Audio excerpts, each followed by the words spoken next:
recorded live in Jacksonville, Florida. This is Trivial Warfare.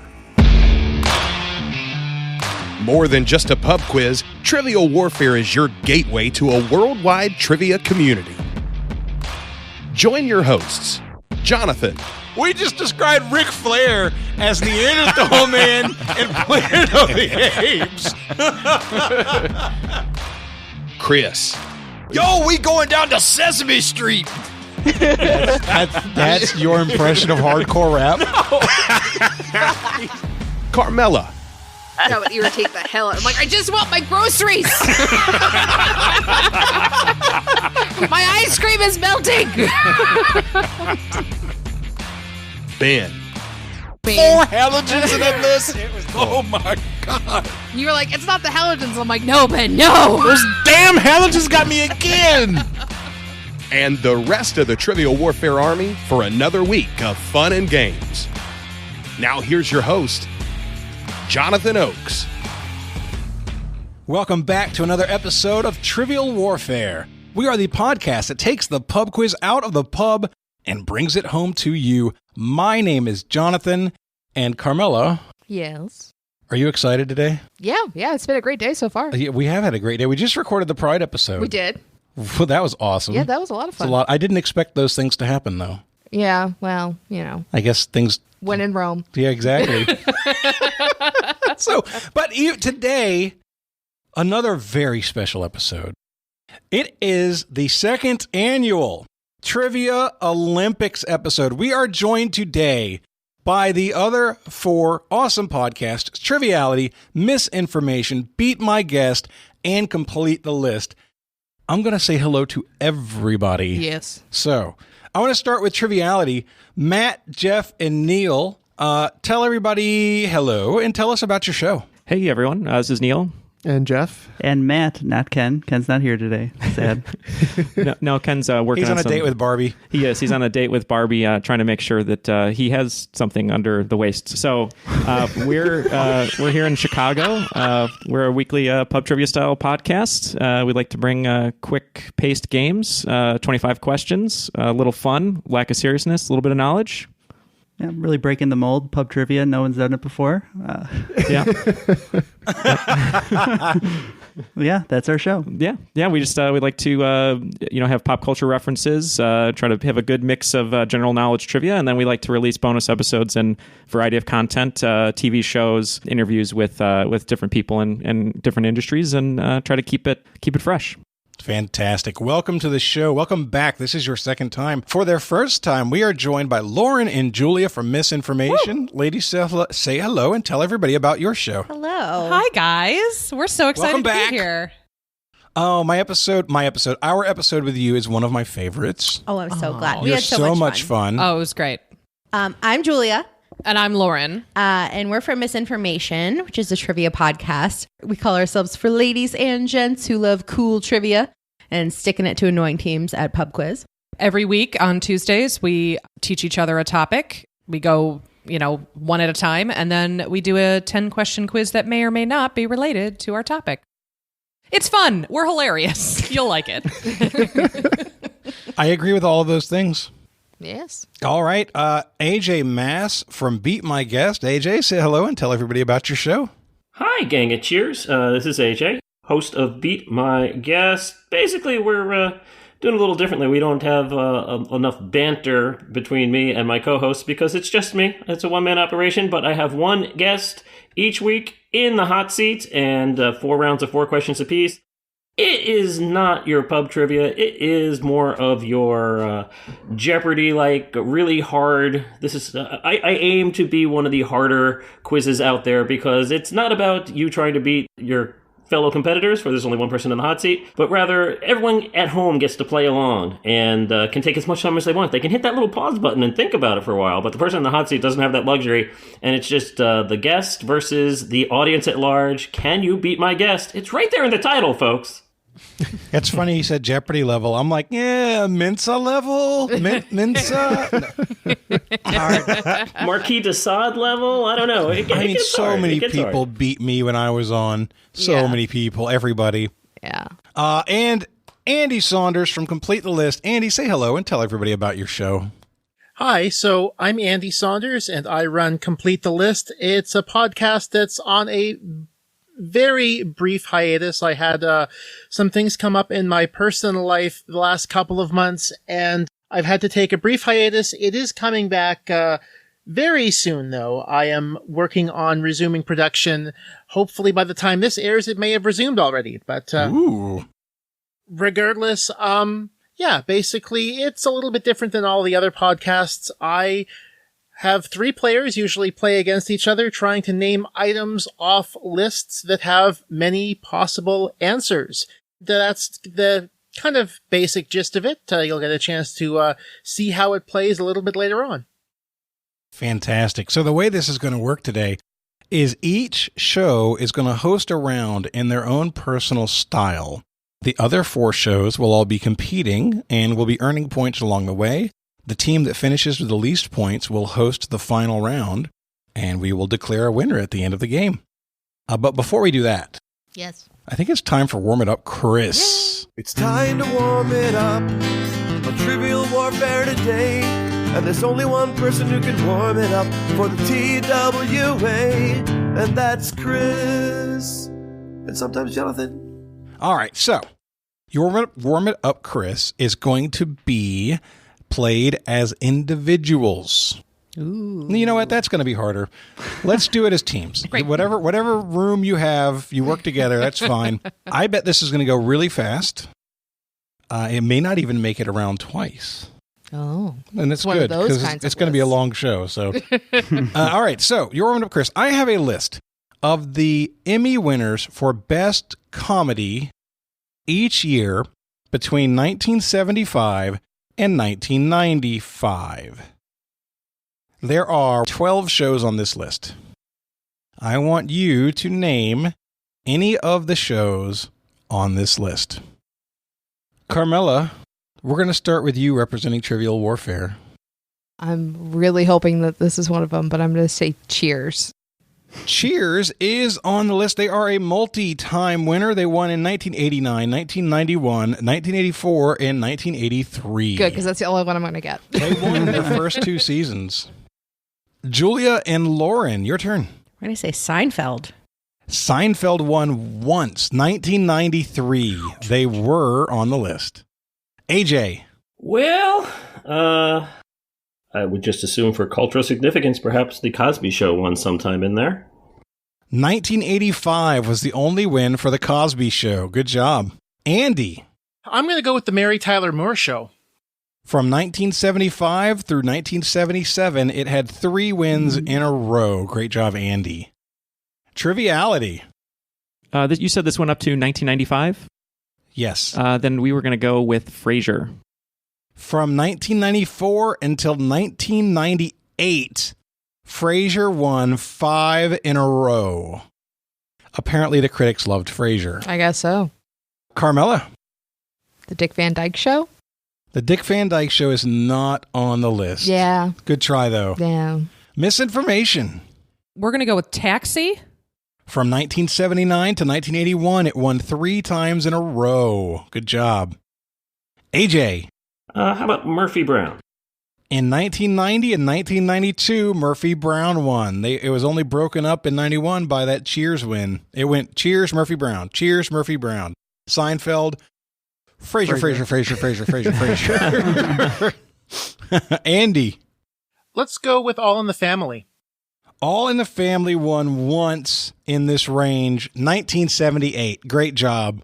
Triviality, there are 3 shows left on this list.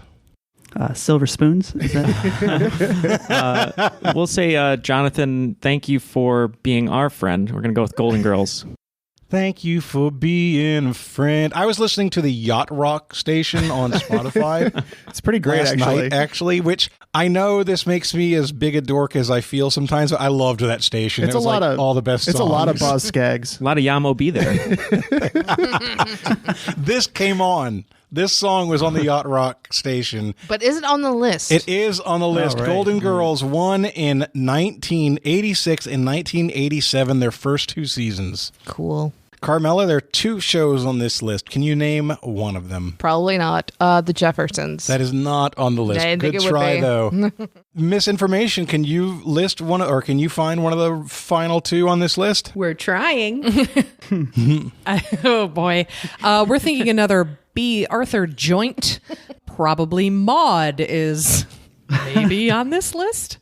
Maud is not on the list. Balls. Good try. AJ.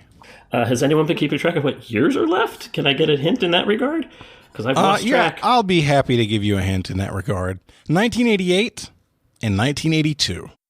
Okay, that certainly narrows it down a lot. How about maybe it was still hanging on in the last throws there? WKRP? So it's not a right answer, but I can tell you right now, WKRP was nominated like every year it ran. It was always nominated, never won. Andy. I'm going to take a stab at 1988 and say the Wonder Years. Correct answer, the Wonder Years. Good job. All right, Triviality, can you name 1982? Neal had written down Wonder Years, so he's very I know. upset. I had written down Yeah, that Mork was and the next Mindy, one I was going to which go is not with. correct. Oh man, yeah, I don't know. Knowing it's the 70s probably or early 80s, it's probably someone's name, but I can't think of one. So I'm trying to think. I'm going to say it's not even the right name. I'm going to say Clancy Brown, who's a character actor from Shawshank Redemption, but we'll do that. Your answer is Clancy Brown. Clancy Brown. Clancy Brown, medicine woman. No, that is incorrect. All right, so Shocking. we almost got all of them. Abe Vigoda would be very disappointed in you guys, though. The answer is Barney Miller. Barney Miller won the Emmy for Best Comedy in 1982. That was one of those shows that was on when I was growing up that I never watched because I never thought, I just never thought that it would be something I would enjoy. But I bet it's like MASH, where when I finally watched it, it's like, oh my God, this is hilarious. This is awesome. I've just never seen it. So anyway, great job. You guys really did a great job with that list.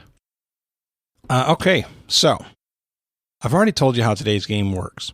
It is Beat My Guest versus Complete the List versus Triviality versus Misinformation versus Trivial Warfare.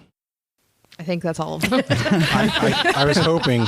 Versus the volcano. Everybody's going to be hosting, and it's time to play the game. Players. Oh, yeah. Y'all know what time it is. This is Mr. Literature himself, cordially inviting you to the game.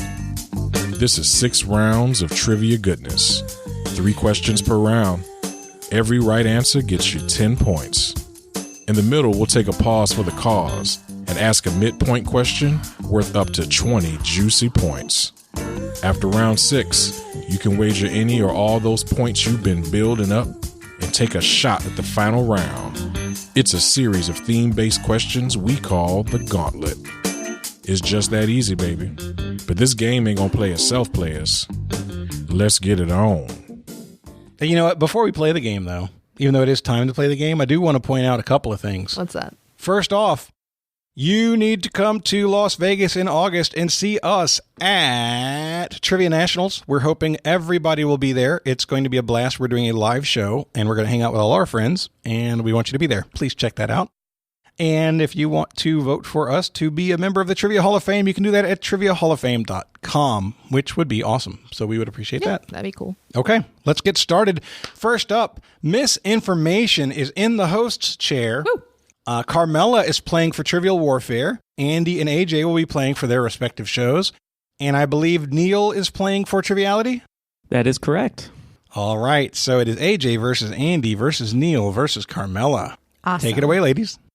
So normally our show, we end up having a theme to our final 10 questions that may or may not be related to the topic we just talked about. This time we are just doing 4 regular questions and then 3 kind of lagniappe, a little extra bonus questions at the end to get some extra points in. We do not have a theme to our round. We do not. It's kind of more things we're very good at. Yes. Which, if that's any indication of, what's coming to for expect. you. Yeah. Drag queens. Lots of drag queen questions. We'll find out. Yes. That's what I was hoping for. So we'll do 4 regular questions and then we'll do 3 lagniappe questions. So the regular questions are going to be 10 points each. And then in our bonus round, there is an option for partial credit. So we'll go over that when we get to there. So we'll start with our regular questions for 10 points each. Question 1. Presidential libraries administered under the National Archives and Records Administration are repositories that preserve and make accessible the papers, records, and other historic materials of every executive-in-chief since number 31. Typically, these institutions also serve as a museum or monument to the president, and in some cases, also their burial site. Of the 13 official presidential libraries, only one president's library and museum components are geographically separate. You'd need to drive more than 130 miles to visit both in one day. Which head of state do these 2 facilities honor? That was a mouthful. Oh, man. We picked the right person for this one. Yeah. I was going to say, looking at you and your table over there, ladies, it looks like you rosé to the occasion with these hard questions. So, that was an excellent pun. Thank you. I'm just stalling so I can come up with a president, let alone the right answer. Yeah, I don't know. I can't help. I know you can't. I'm locked in. I'll lock in as well. I'm locked in. I don't even know where to start for this one. I feel like I'm at a slight disadvantage being Canadian. Oh, yeah. He always plays the Canadian card. But he always plays it nicely. I'm sorry, Andy. We didn't realize. We certainly didn't write this question for you. Andy, by the way, baseball is America's pastime, but you're pretty damn good at that. So I'm trying to think of a president who might be associated with 2 different locations so that, maybe they split the papers, I guess, between the 2 spots. But I am at a loss. I think I'm going to go with the president in that range who is associated with a different area than their birth. So I think that I'm going to pick Ronald Reagan and lock that in. Okay. Carmela? So I didn't know. So I went with, I know at least part of it, I think, is at Southern Methodist in Texas. But I went with George W. Bush. Okay. Neal? Those are good answers. I was just trying to think of somewhere that might be 2 hours from each location, and I thought maybe that the fact JFK was always vacationing with his family outside of a big city, that it could be him. So I went with JFK. All right, and AJ? Yeah, I'm sure that probably Richard Nixon is actually located in 7 different places with secret files being hidden all over the case. But I also was thinking that perhaps just because of the assassination going on, that perhaps JFK has some sort of split location going on there. One's in the back, one's to the left. Back. All right. Too soon. Bravo. So while I appreciated all of your reasonings for this, nobody got it right, unfortunately. It is Gerald Ford. Oh, I wouldn't have guessed Ford either. I was thinking, oh gosh, why? So his library is located in Ann Arbor, Michigan, on the North Campus of the University of Michigan, and the museum is in Grand Rapids, Michigan. So he grew up in Grand Rapids, and then he, went to law school and attended the University of Michigan, and so they both decided that they would split up his materials and do that. So Gerald Ford, everybody. Gerald Ford. All right. And not because when they were bringing the materials from one location to the other, they fell down the stairs. And just they were said, like, "We're this is where it lives. Yep. Eaten by a shark today. Yes. Gerald Ford. Gerald Ford died today. That's a deep cut. All right. And question 2. Written in 1866 by a young lady, the Gothic novel titled A Modern Mephistopheles, or The Fatal Love Chase, remained unpublished until 1995 when a New England headmaster bought the manuscript from a rare book dealer. This American author, who submitted the story to her publisher under the name A.M. Barnard, later found success with a popular trilogy for young adults, featuring one strong character whom she based on herself. Which abolitionist and feminist had her book hit the bestseller list for the first time more than 129 years after its intended publication? Wow. You can do it, Carmela. I have faith in you. You're good with abolitionists and feminists and 129 years ago. I'm locked in. I'm locked in, but I'm not happy about it. Getting the taste of your own medicine here, AJ. Well, I was going to have Ken answer for me, but he didn't show. He's still stuck on the highway in his plastic car. That pink Corvette. Dream homes ain't cheap. Does that work? That's true. You got to work for that. Lauren's a lot less wordy than me, so you'll get a little reprieve. There's no Italian in mine, though, so. I'm just hoping there's French in yours. I don't think we do. Oh no. Oh. Sorry. By the way, what is lagniappe? You said lagniappe. Yeah, it means like something a little extra. Okay. Like, I will have a burger with a lagniappe of fries. Or it's kind of like a baker's dozen. Like, Yes. you order a dozen and they throw They give in a one little more. extra. That's called the lagniappe. Yeah. But it's I had no spelled idea. Laganap-yappy. Yes. See, I've seen that spelling of a word before. I thought it meant like dessert or something. One of our French terms we use often, like a amuse-bouche. I'm going to lock in with a decidedly wrong answer. Okay. Talk it out, Neal. Well, when you first said Gothic, your mind immediately goes to Mary Shelley, but that was quickly gone as the question moved on. So I don't know anything about A.M. Barnard. I haven't heard that before, but the time period, 1866, and the fact that you said that she was a feminist, I was trying to write down different names that I thought could fit that, and I feel like it's way off, but the only name I could come up with is Louisa May Alcott. So I just kind of said, let's just go with that and see what happens. So, all right. Carmela? Oh, that's a way better answer. Why didn't I think about that? Oh, I said Dickinson. I know it's wrong. Okay. Andy? Well, I took the clue of trilogy plus main character who she based after herself. And if I remember correctly, AJ asked me a question about this author my very first time on Beat My Guest, and I went for Louisa May Alcott. All right. And then AJ?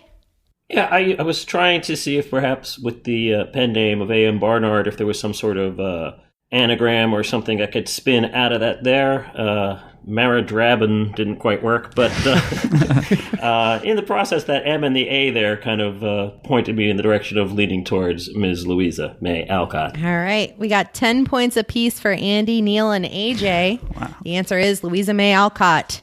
Nice job. Yeah, great job, guys.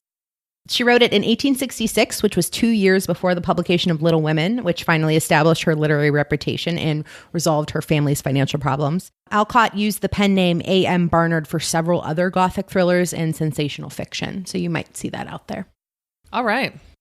Let's move quickly and efficiently to number 3. This art movement, also known as neoplasticism, was all the rage in the early part of the 20th century, particularly in the Netherlands, where proponents advocated pure abstraction and universality by simplifying visual compositions to vertical and horizontal, using only black, white, and primary colors. It's also the name of a White Stripes album.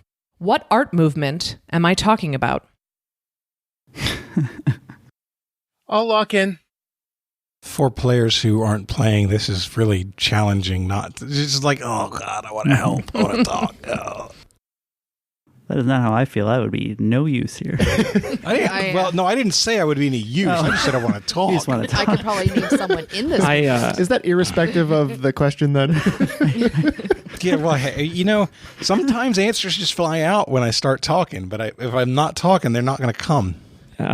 Some may consider this art, so I'm going to lock in and just stare at the Roadhouse poster behind me because I know I'm incorrect. Great. So take your time. Well, I have an answer written down, so I'm just going to circle it and take it for what it is. I'm very unhappy. I'm sorry. I'm so unhappy. I'm not that sorry, but it's something. No, you don't have to be sorry. It's like, sorry, not sorry. Come on, champ, you can do it. You can do it. So vertical, and horizontal lines, primary colors, that's Mondrian. That's a person. Okay. I don't know if that's the name of the movement, though. But that's all I got. Mondrianism. Okay, is that your answer? Yeah, okay. I don't have anything. Okay. Let's go with Andy. Well, Mondrian is in fact an artist associated with the movement. It's Pete Mondrian. But neoplasticism is also known as distyle, S-T-I-J-L, distyle, and that's my answer. AJ. So that means it's not Seven Nation Army? Is that what you're saying? It is the name of White Stripes. It is the name of a White Stripes album. I was trying to go from the White Stripes angle, and I couldn't get there. Yeah, I thought Mondrian also. Don't know anything about his art movement. I was thinking of, for some reason, you said Dutch, and when I used to follow tennis way back in the day, there was a Dutch tennis player named Paul Haarhuis. That's a great name. That hoos at the end there, I was thinking music, and so I just put Bauhaus. I know it's not right, but that's what I put.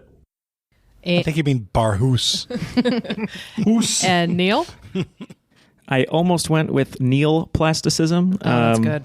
Also, yes. Not to be confused with how I dress up when I dance to "It's Gonna Be Me" by NSYNC. But I just figured if it was White Stripes' album name, perhaps it was the Raconteur movement for Jack White's side project. So nice. That is a very good side project. But unfortunately for Andy, the answer is distale, which literally means the style in Dutch.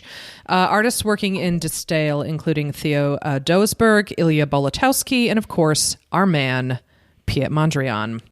We have an Ilya Bolotowski in the museum that I work at, and it looks exactly like Mondrian. So when you work on a grid and you're just working with primary colors, it's very hard to not look exactly like each other. So that's probably why distale did not stay very long. I should have joined that art movement. I could have done that. Hey, you know It's what? the only art I could really produce that. Art After is a what while, you... it's not original anymore, and it gets stale. Yeah. So, yeah. But then Distale. then it's Heyo. distale. Oh, Lord. Oh, the puns. All right, question number 4. The puns! Yeah, the puns. Question number 4. This high-end Italian fashion house has made headlines since nearly its beginning in 1953. Most recently, in 2011, when it collaborated on a Target line that featured its signature zigzag knitwear, and again in 2013, when a plane carrying the CEO went missing off the coast of Venezuela. What fashion house am I talking about? You know, it's ironic. I guess it's not ironic, but I was just sitting here thinking to myself, I feel like this answer's in my head. I've heard a whole episode of something talking about fashion houses. Isn't that weird? What? Where did I hear that? Where in the world? And then it hit me. It was an episode of Misinformation. It was an episode of Misinformation. I'm going to lock in. All right, great. Just trying to write down all the Italian fashion houses that I look at from afar because I can't afford them. Me too, Pretty man. much what I'm doing. Me too. I'm locked in. I am locked in. Okay. All right, Carmela? So it's just me? Yep. Okay. They're probably going to get this one wrong, too. You can do it. So I was writing down Italian fashion houses that I know. So like Balenciaga, Prada, Versace, and Dolce & Gabbana. Balenciaga I'm ruling out because they started in like the early 1900s, not 1950. So I'm not sure if Dolce is old enough. I don't think Donatella Versace went missing, so I can cross that one off. So at least Prada and Dolce & Gabbana, or one that's not even on this list. I'm gonna go with Prada. That one seems the best out of what I got. Okay. So Prada. All right, Andy. I don't think I'm right. Okay. That's his answer. I love that house. Good answer, Fashion Andy. is not my thing. I don't have much of a fashion sense as it is. Oh. Basically, the first thing I thought of when I thought of Italian fashion houses was the one that sponsored a Formula One team for many, many, many years, and that being Benetton. And AJ? Certainly not my forte, my area of expertise. I harken back to the days when I used to watch Pat Summerall and John Madden have to announce the shows that were coming up after their football broadcasts. And, of course, he'd always say, coming up next, House of Buggin'. I don't think that's the right answer. Boom. House of Buggin'? House of Buggin'. House of Buggin', yeah. That was a show. Look it up. We're done. Didn't win an Emmy, though. I seem to recall hearing Ariana Grande or somehow being involved with Givenchy, so that's what I went with. But, yeah, shot in the dark. Givenchy. Bugging. Oh, Buggin'. House of Buggin'. And Neal. I wrote down many of the same names as Carmela. I was trying to think if I was Matt, and even though I didn't go with this answer, I thought Matt would probably pick, Gucci Gang. But I ended up just thinking of if a CEO of one of these houses was famous enough that it would be news if they went missing. I thought maybe, Donatella Versace or one of the Versaces. So I locked in with Versace. No, the answer to this is Missoni. Your girl Eltiga managed to snag a cardigan during the Target line. It was slouchy. It was very fashionable. But anyway, on January 4th, 2013, Vittorio Missoni, his plane went missing off the coast of Venezuela. And on June 27th, 2013, the Venezuelan government announced the remains of the aircraft had been found north of the Los Roques archipelago, and Vittorio's body was recovered along with those of the other passengers. So that was like heartbreaking when that happened. They're known for like zigzaggy. Yeah, like a real chevron, lots of colors, very form-fitting knitwear, very Italian, very Milan. So just as an FYI, if you're ever looking to purchase a fashionable person something Italian, Missoni is a good way to go. So going into your Lenyop, what are the scores? We have Andy with 20. Neal and AJ both have 10. And Carmela, not on the board yet, but we feel like she will be. Yeah. Big old zero. Carmela's going to do okay. My time is now. Yes. So for our little extra round, you have the possibility of getting partial credit. So for each question, we're going to give you a list of things in alphabetical order, and you will put them into chronological order. So you get 5 points if you get the order perfectly correct, but you still get 2 points if you get the first and the last correct, but kind of mess up the middle somewhere. So if you still get the oldest and the most recent correct, you still get 2 points out of it. But that was Julia's doing. I did not want to do that. But I'm more of a hard ass than Julia. She's the nice one. Heard that about you. Yeah. Okay, so we have your reputation on the streets. We have 3 questions for you. The first one, I'm going to give you the names of the children of Angelina Jolie, and you are going to put them in order from oldest to youngest. Alphabetically, they are Knox, Maddox, Pax, Shiloh, Vivian, and Zahara. Yeah, I'm not going to overthink it. I will lock in. AJ is like, little known fact. She actually named her children in alphabetical order. I am locked in over here. No Us Weekly subscribers from the 2000s. I am. I just did not remember. Yeah. I feel good about most of this because I am familiar, but I'm having trouble with the end. You can do it. I'm sending you all the good vibes. Oh, well, thank you. Yep. Except for that one. Sorry about that one. Oh, you dick. Yeah. That's exactly right. Okay, I'm locking in. Great. All right. Carmela. So I know Maddox is the oldest because she went into her marriage with Brad Pitt with Maddox. And I think Pax is next, then Zahara, then Shiloh.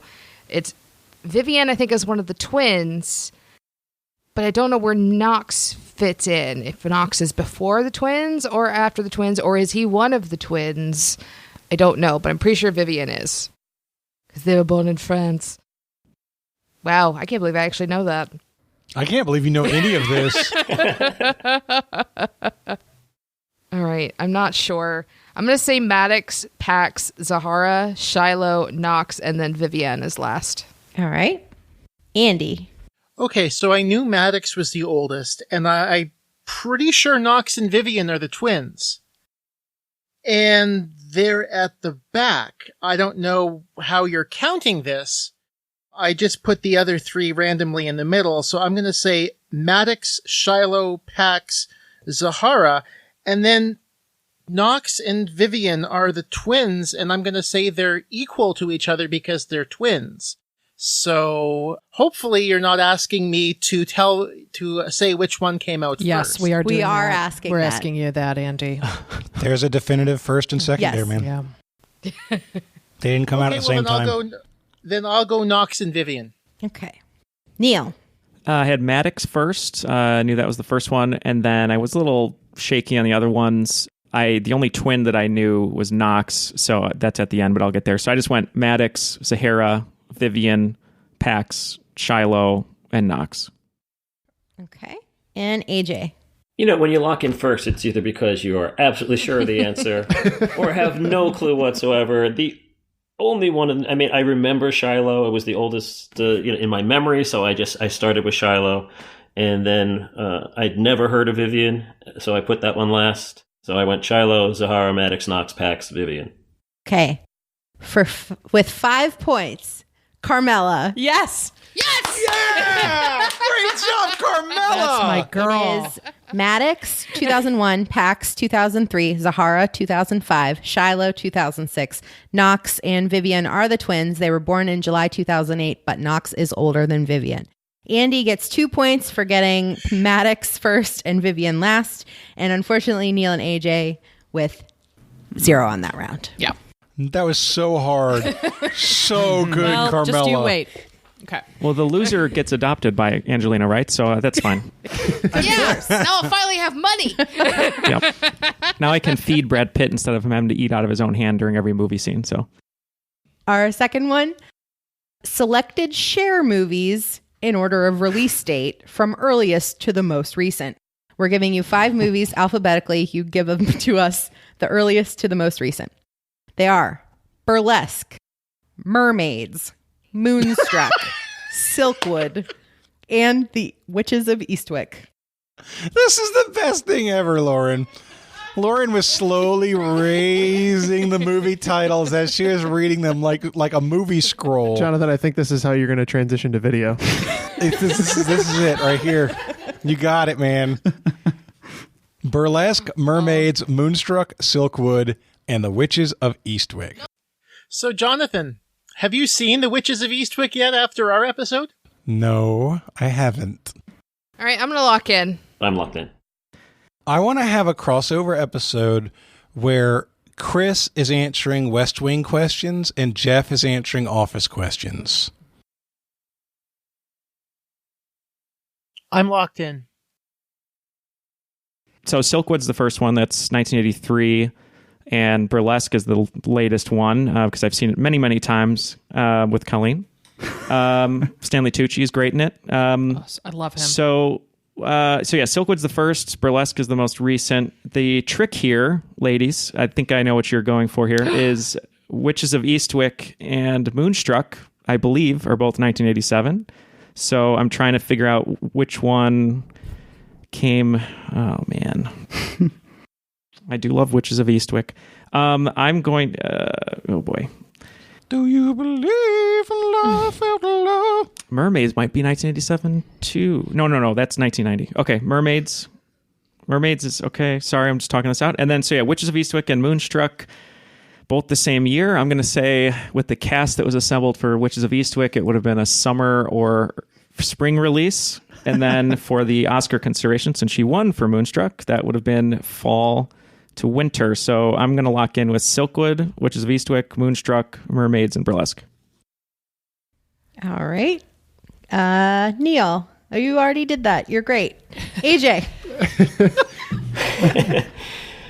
Yeah, definitely. The cherries were in bloom in the summer. Of course, summer film. I could be way off. Cherries another time. Yeah. So Silkwood being the oldest, I have on my list. Burlesque being the newest. I wasn't sure in the middle there, so kind of randomly juggled them and went Mermaids, Witches, Moonstruck in the middle. Okay. Andy? Well, I have clearly put Witches of Eastwick a little bit too late, but so I don't think my order is right, but I had Silkwood 1. I knew Moonstruck was 87, so I put that second. Then Mermaids, Eastwick, and I knew Burlesque was pretty recent, so I put that fifth. So Silkwood, Moonstruck, Mermaids, Eastwick, Burlesque. Okay. And then Carmela. So Silkwood is the only one of these I haven't seen, so I didn't know where it belonged. I knew Burlesque was at the end, but I said Moonstruck first, then Witches, then Mermaids, then Silkwood, and then Burlesque. So pretty sure I got that wrong. Our movie man, Neal, takes it with 5 points. Wow. So accurate to almost a month. Like, so the cast they assembled, it had to have been a summer flick. Of course, summer. It's a summer flick.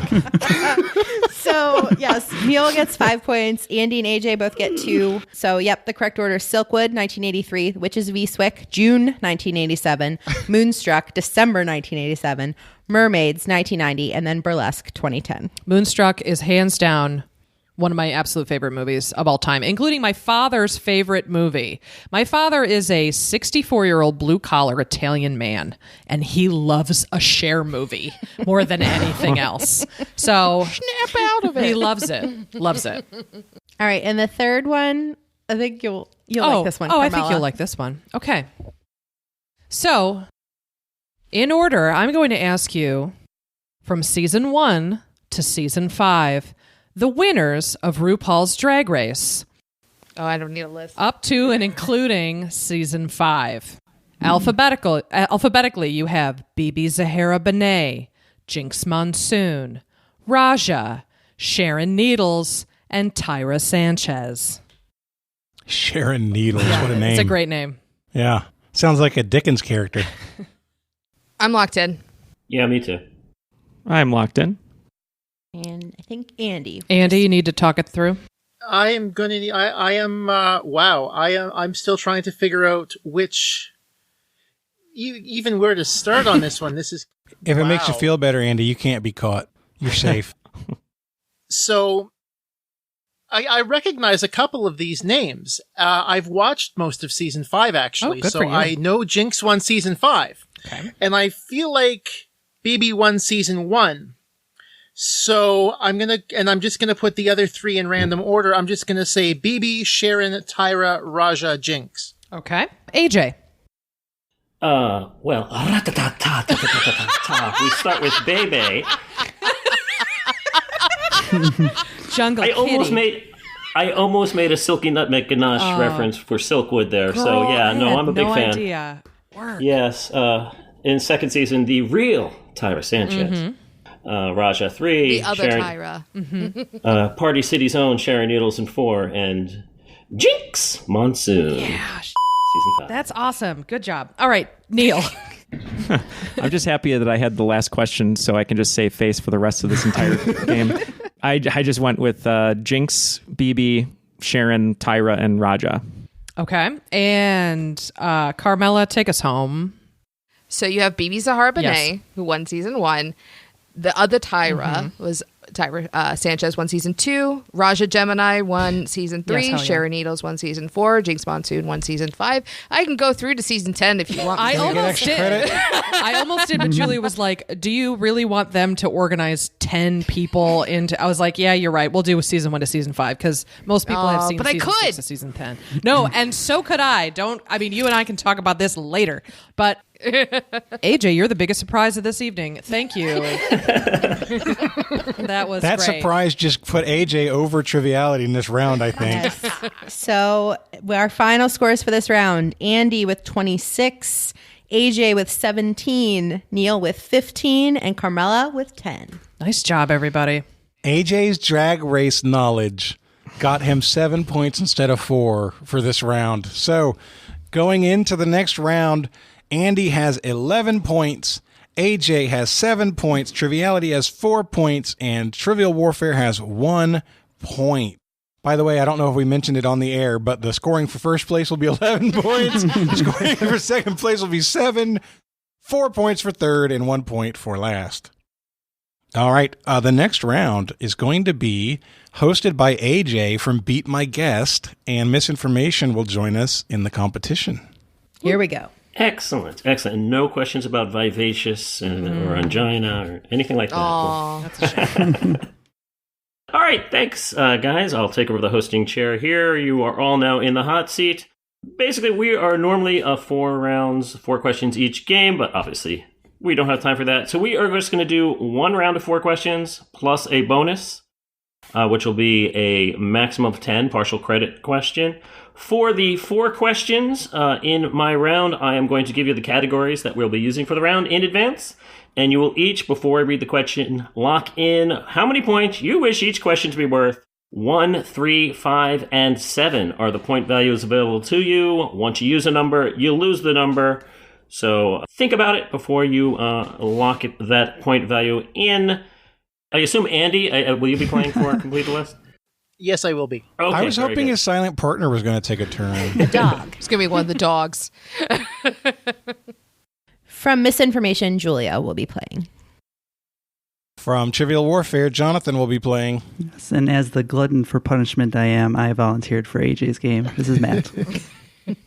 Excellent. You volunteer as tribute. We accept your voluntary Sacrifice. Hamish doesn't have to jump in. It's good. It's all good. So again, 1, 3, 5, and 7 are the point values available to you. Here are the 4 categories. These are going to be categories that are particular to my game.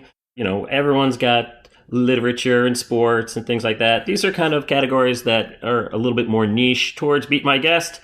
Literature. Literature. We're going to kick things off with the mashup, which is basically 2 answers smooshed together and linked by a common word or syllable. And then we're going to move on to fungo, which is 1 answer required, but you're going to get 3 clues that all point to that same single answer. Followed up with a new category for this season on my show that has really, the popularity has accelerated beyond my wildest dreams, only in Florida. All right. I was hoping for that one. Yeah, it's true, though. Oh, God. I know where my one's going. I know where my one's going. Our 4th category in today's round, What Comes Next? Which is kind of a riff on Only Connect. So, again, mashup, fungo, only in Florida. What comes next? We're going to start things up with the mashup. So, one by one, can you please lock in 1, 3, 5, or 7? How about we start with Julia? 5. Andy? 5. Matt? 5. And Jonathan? Oddly enough, the number in my head was 5. Okie dokie. Again, in order to get full credit for this question, you need the entire answer correct. It is 2 phrases smooshed together by a common word or syllable. Good luck. Here is the mashup. Fans of this NBA team that has relocated and is now on the site that used to be Nature's Wonderland. They're all aboard. It's like a puzzle. When you get it, you get it. If you don't get it, you don't got it. I don't think I got it. I know NBA teams. Okay. Start there. What's the question again? Not really a question. He wasn't paying attention. No, he was. Totally It's just paying that hard. attention. The fans of this NBA team that relocated and is now on the site that used to be Nature's Wonderland are all aboard. You know what? I don't think I have it right, but this is as good as any answer. I'm locked in. Yeah, I can be I'm locked also in locked too. in with nothing. It's not going to be right. Okay. It's fine. All right, sounds like 3 people are locked in, so let's go to Andy. Wow, I really do have no idea where to even start with this, and I always find that I'm much too overconfident when it comes to your mashup clues, AJ. As I always seem to think they're okay. I always seem to think I'll be okay with it. And then the question comes out, and you've done something, and I literally have absolutely no idea. Well, you know what? I'm going to mash together an NBA team and some sort. I think you're referring to a Disney location. So I'm going to mash up Orlando Magic Kingdom. Orlando Magic Kingdom is your answer. Let us, it's not Boris and Natasha Lyonne, Andy. I'll promise you that. You already got that one in a previous show. Let's move on to Julia. All right. I don't know anything about basketball, but I went to Pitt for my grad school, and the Pitt basketball fans were nicknamed the Zoo, the Oakland Zoo. So I went with Zoo Choo Train. So good. I love it. Matt. Yeah, I got stuck with the team relocating. I thought maybe Oklahoma City Thunder, and I thought, what can I pair Thunder with? And all I could think of was Hulk Hogan and Rocky III and Thunder Lips. So I said Oklahoma City Thunder Lips. That's disgusting. That's disgusting. Yeah, well, ooh, no. Jonathan. Well, brother, let me tell you. No, so I was thinking of teams that moved, and it's like, okay, so you got like the New Orleans Pelicans. I can't do anything with that. Oklahoma City Thunder. Oh, you know what? What's the funnest thing I could pair with Oklahoma City Thunder, since I can't figure out the second half of this clue? And I went with the Oklahoma City Thunder Down Under.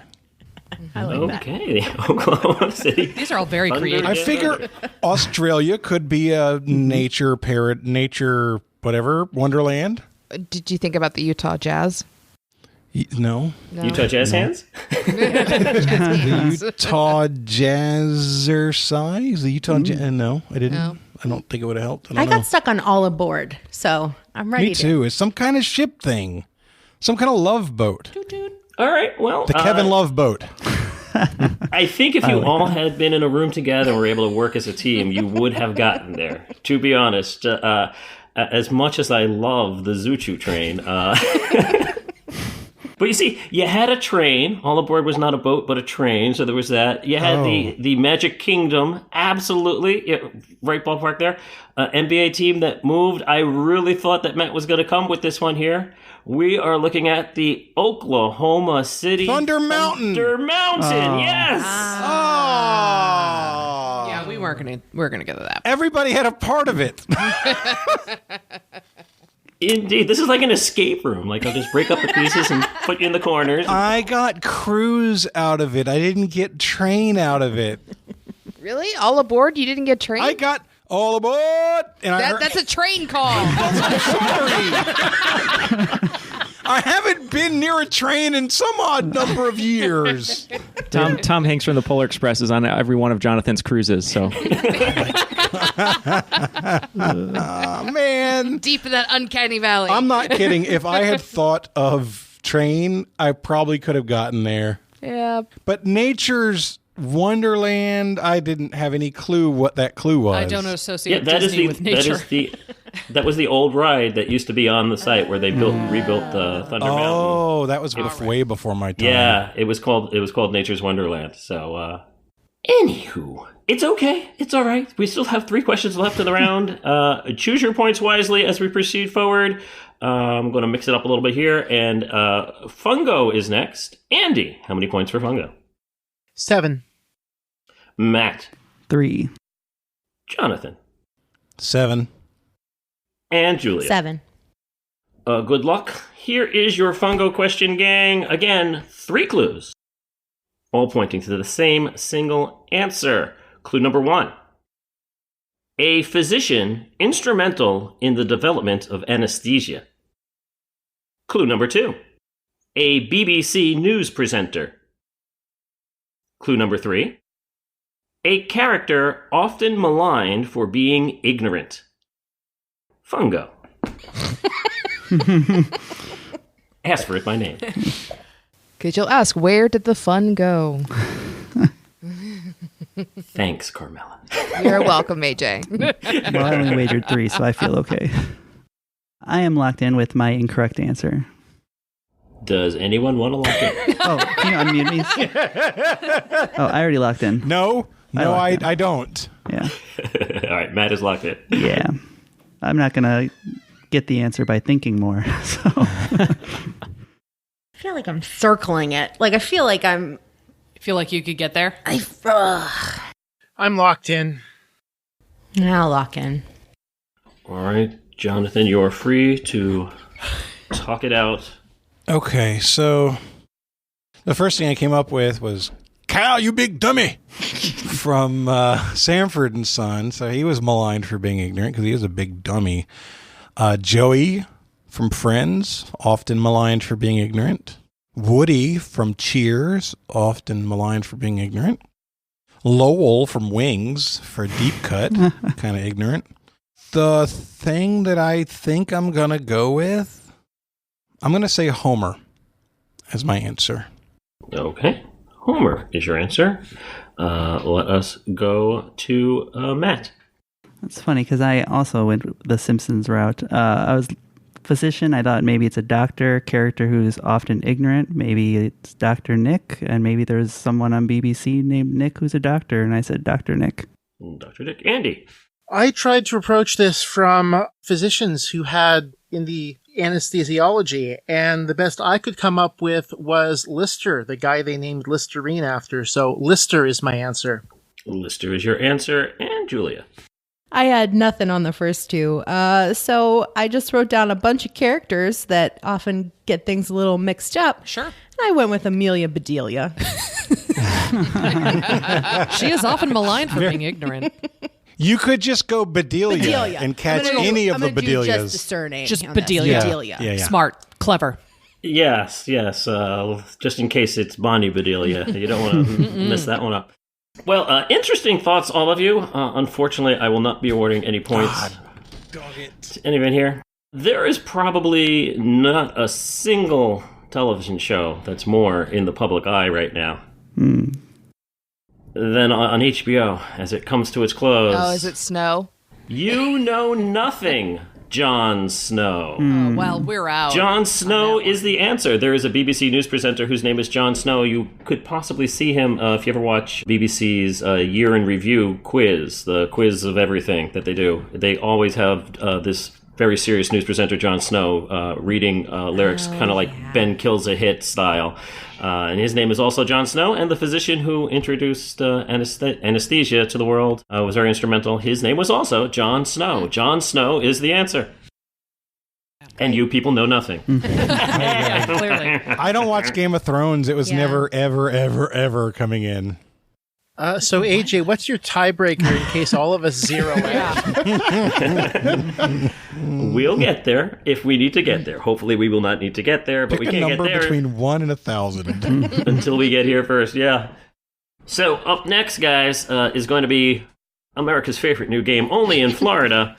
Let us start with Matt. You have the 1 and the 7 left? I'm going 7. Jonathan, 1 and 3. I live in Florida. I'm going 1. I know how stupid Florida can be. Julia, 1 or 3? 1. And Andy? 1. 1. Had a feeling. All right. Good luck, folks. Here is your only in Florida question. Police responded to a complaint in Melbourne, Florida, from a man who called in claiming that his life was in danger from his neighbor. Now, those claims were hugely exaggerated, but nevertheless, when the police arrived, they still arrested the neighbor for doing what? The answer I've come up with isn't crazy enough. So double it. You definitely know where you live then. Yeah. I can lock in with something. You are big on crazy stories. You always come into the studio. Did you see what this guy did? Yeah, So no. I felt good for you. But I thought this might be one I would know possibly. I search these daily, so. I'm locking in. Andy is locked in? I'm going to lock in too. All right, Julia, you may do the yapping. Ooh, what kinds of crazy things could neighbors down in Florida do, huh? They could be naked in their yard. Sure. They could, I don't know. Too many orange trees. That's a thing. That's crocodile. Train some alligators to chomp them. We call that the Crocodile Rock. I remember when Rock was young. That's because you're old. I was going to respond, you and Susie had so much fun, but now I feel bad. Rocket Man in theaters now. That's right. I'm going to go with like their sprinkler system was going off and it flooded their yard. So like flooding someone's yard. Okay, flooding someone's yard. Why don't we move along to Andy? Well, I don't think I have any pretenses of being right, but you know what? I feel like there may be a theme coming, so I tried to make an answer for the theme, and I'm going to say that he had a stripper over and he was making it rain. Andy! And Matt. My answer has less to do with exotic dancers and more to do with exotic pets. I thought that maybe he had a crazy pet or animal. So, Okay, crazy pet or animal. You care to specify what this crazy pet or animal might be? I'm going to say a lynx. Yeah, lynx. Very nice. Of course. That's a big problem in Florida. Control the lynx population, people. Have your pets spayed and neutered. We do have panthers down here. Damn right. There's a whole team of them in Sunrise. Okay, so it's down to me here, and I kind of wanted to come up with something that you could get arrested for. I said shooting fireworks. Shooting fireworks? It's not nearly crazy enough. That's why I didn't like going with it. You know, if we, again, I think there's a hive mind going on here somewhere. We take a piece from everybody, and we might have an answer. No one nailed it completely here. Did someone shoot fireworks at a lynx? Somebody shot fireworks out of a lynx. Yeah, where he was on a golf course. No, Andy, you are very, very, very, very astute in remembering that I do like to sometimes have themes that you think I didn't read fireworks? I'm there too, man. Okay. We had thunder and we had snow. The next thing logically would indeed be rain. Unfortunately, it was not making it rain. This was a little bit closer to what Julia said. This is a gentleman who, for no real reason whatsoever, looked outside his window, saw it had started to rain, and so he immediately got naked, went outside, and started dancing. So he was naked. You were so dancing in the rain. And the police showed up and said, first they scolded the neighbor who called it in and saying, I mean, he's not exactly, a model, but you felt your life was threatened. But nevertheless, public displays of nudity are subject to arrest in Florida, and therefore they did charge him with dancing naked in the rain. Looks like that Ricky Martin song. Rain dancing on the inside. As a local resident of Florida, I would just like to say it's only illegal if they catch you. I was going to say they should just let that go. The police have better things to do. Yeah, it's just true. Yeah, people are on bath salts. Yeah, they passed 3 meth houses and a dead hooker on the way to go there. Indeed. All right, question 4. The point values are locked in. Julia, Andy, and Jonathan will be using their 3, while Matt will be using his 1. It is what comes next. It's quite simple. I'm going to give you a sequence. You just tell me what comes next in the sequence. Good luck. And here it is. Willa Taylor. Amelia Clark. Lena Headey. What comes next? Damn it. I feel like my problem here is that I have a feeling I know where this is going, but I don't have the knowledge to answer it. Does that make sense? I'm locked in. Andy is locked in. Yeah, Jonathan, it's kind of, we call that white snake syndrome. You don't know where you're going, but you sure know where you've been. These guys know it, and they're disappointed in me. Yep. Send it to me telepathically. Go. I wish. Cheese. Yeah, I don't even know where to go with this, so I'm locked in. This is so hard. I know, honey. I know. For me, too. Yes, your tears bring me power. Yes. Well, you get a cleanser game next because ours is a lot easier. Yeah, ours is just simple mathematical tables, so everyone should be okay. 2 + 2 is 4. Yeah. Stick with me, Julia. We don't have to answer yet. We keep thinking. I'm just gonna wait it out. No pressure. I should have had a drink before we started. This is my problem. This is your problem? Yeah, I need to loosen up my brain. The gears are locked. I can't think of people's names. You need a WD-40 your brain. Yes, it's called vodka. That was the 39th formula. I'll lock in. I'm driving myself crazy because this is some Game of Thrones stuff. Yeah, right. Stuff. Because Emilia Clarke is Daenerys Targaryen. Lena Headey is Cersei Lannister. Willa Taylor is some other person. I don't know who Willa Taylor is. Probably Arya. So I'm looking for a female character actress in Game of Thrones. I want to name an actress in Game of Thrones. That's all I really want.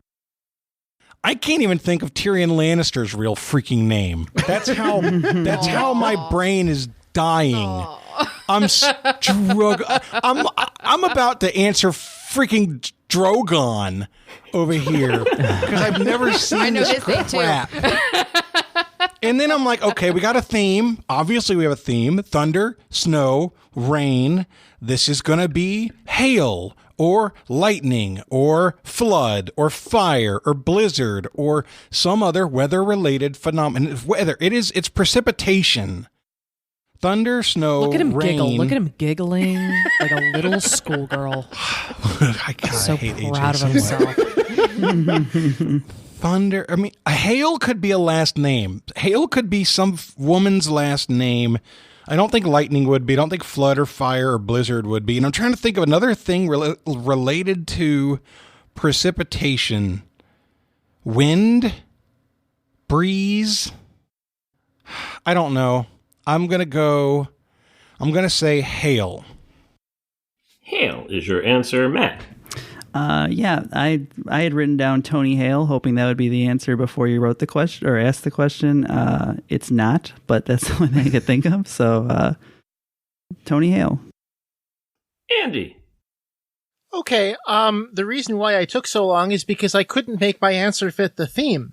But I think Willa Taylor, Emilia Clarke, and Lena Headey have all played Sarah Connor from The Terminator.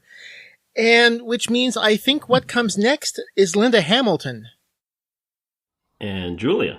I got trapped with Emilia Clarke and Lena Headey being Game of Thrones people and was just trying to name another Game of Thrones lady and went with Maisie Williams.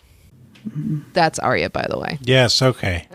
I also don't watch Game of Thrones, so that was Neither just here. Yeah, neither do I. Fair enough. And just so you can remember, the Tyrion, of course, is Peter Dinklage. Peter Jesus, what is wrong with me? Andy, yeah, one of the things when you put together themes is knowing when to break away from the theme to really frustrate your listeners. But of course, there's also a Game of Thrones theme also through here because Jon Snow is a Game of Thrones character. And although we focused on the thunder in Thunder Mountain, the mountain is also a Game of Thrones character from the first answer. So we have 3 Game of Thrones as well. Andy nailed it. Willa Taylor, Emilia Clarke, Lena Headey, they all played Sarah Connor. And Linda Hamilton is the next person to play Sarah Connor, working backwards through time. So Linda Hamilton is the correct answer. Andy gets 3 points. Great job, Andy. Good job, Andy. Taylor. Killing it, Someone Dad. got points. What the bleep? We're all shocked. And we're all tied for second. Yay We're for all us. stunned. Well, at least it wasn't a complete shutout for everyone. We are all tied for second. That's true, man.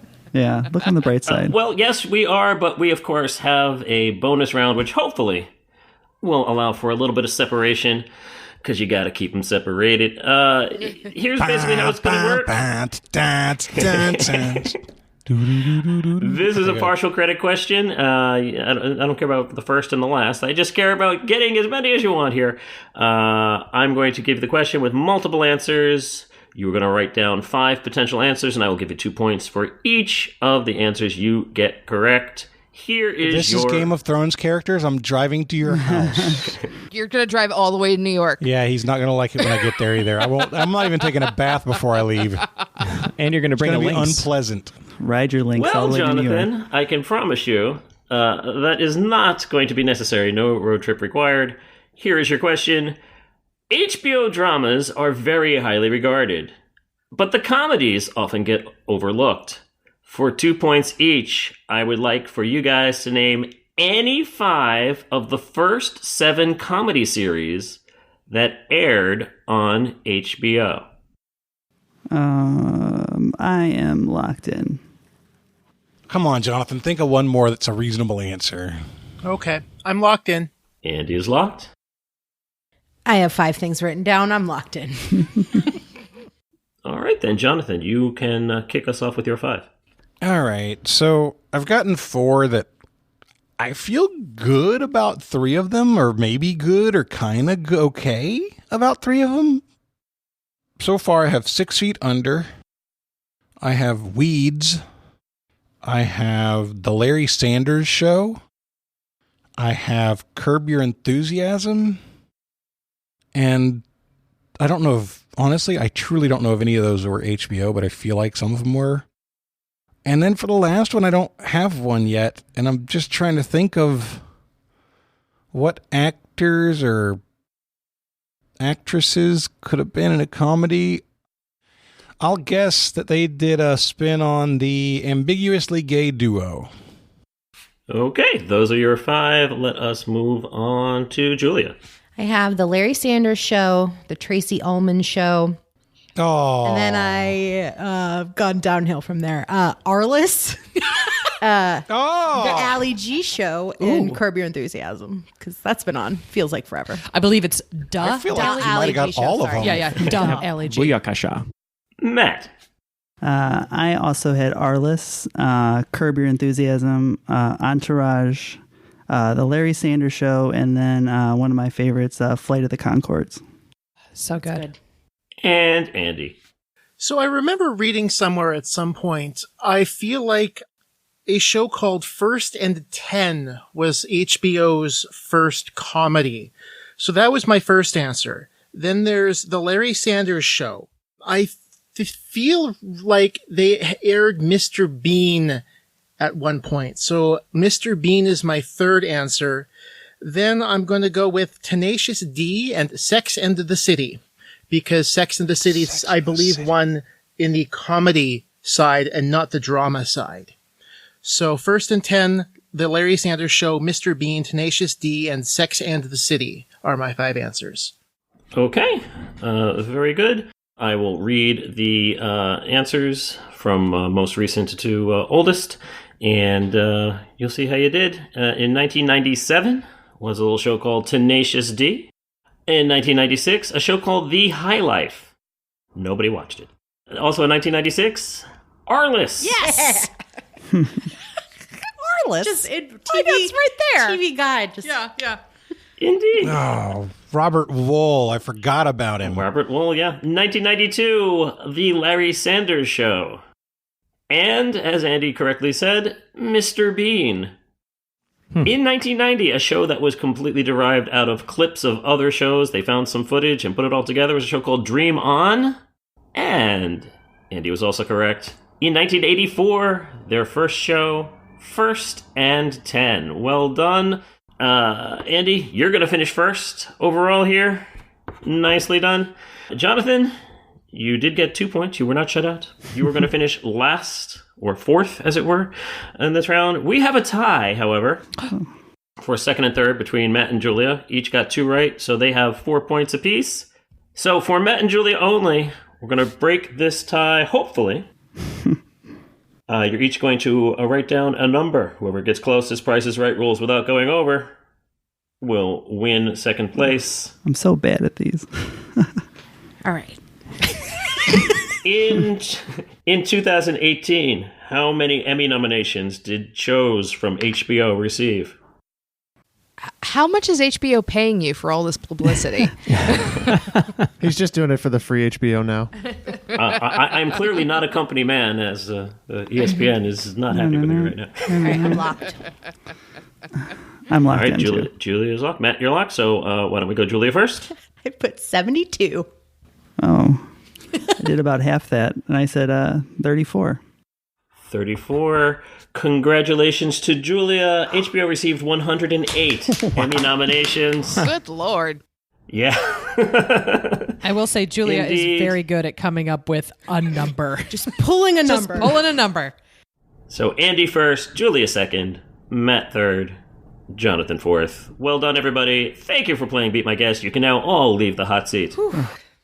After the second round, Andy with 22, Triviality with 8, Misinformation and Beat My Guest with 7 each, and having hosted a round, and Trivial Warfare with 2. And the next round is going to be hosted by Triviality.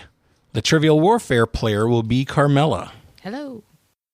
Misinfo, who's playing for you Oh, guys? sorry. Misinformation is Lauren.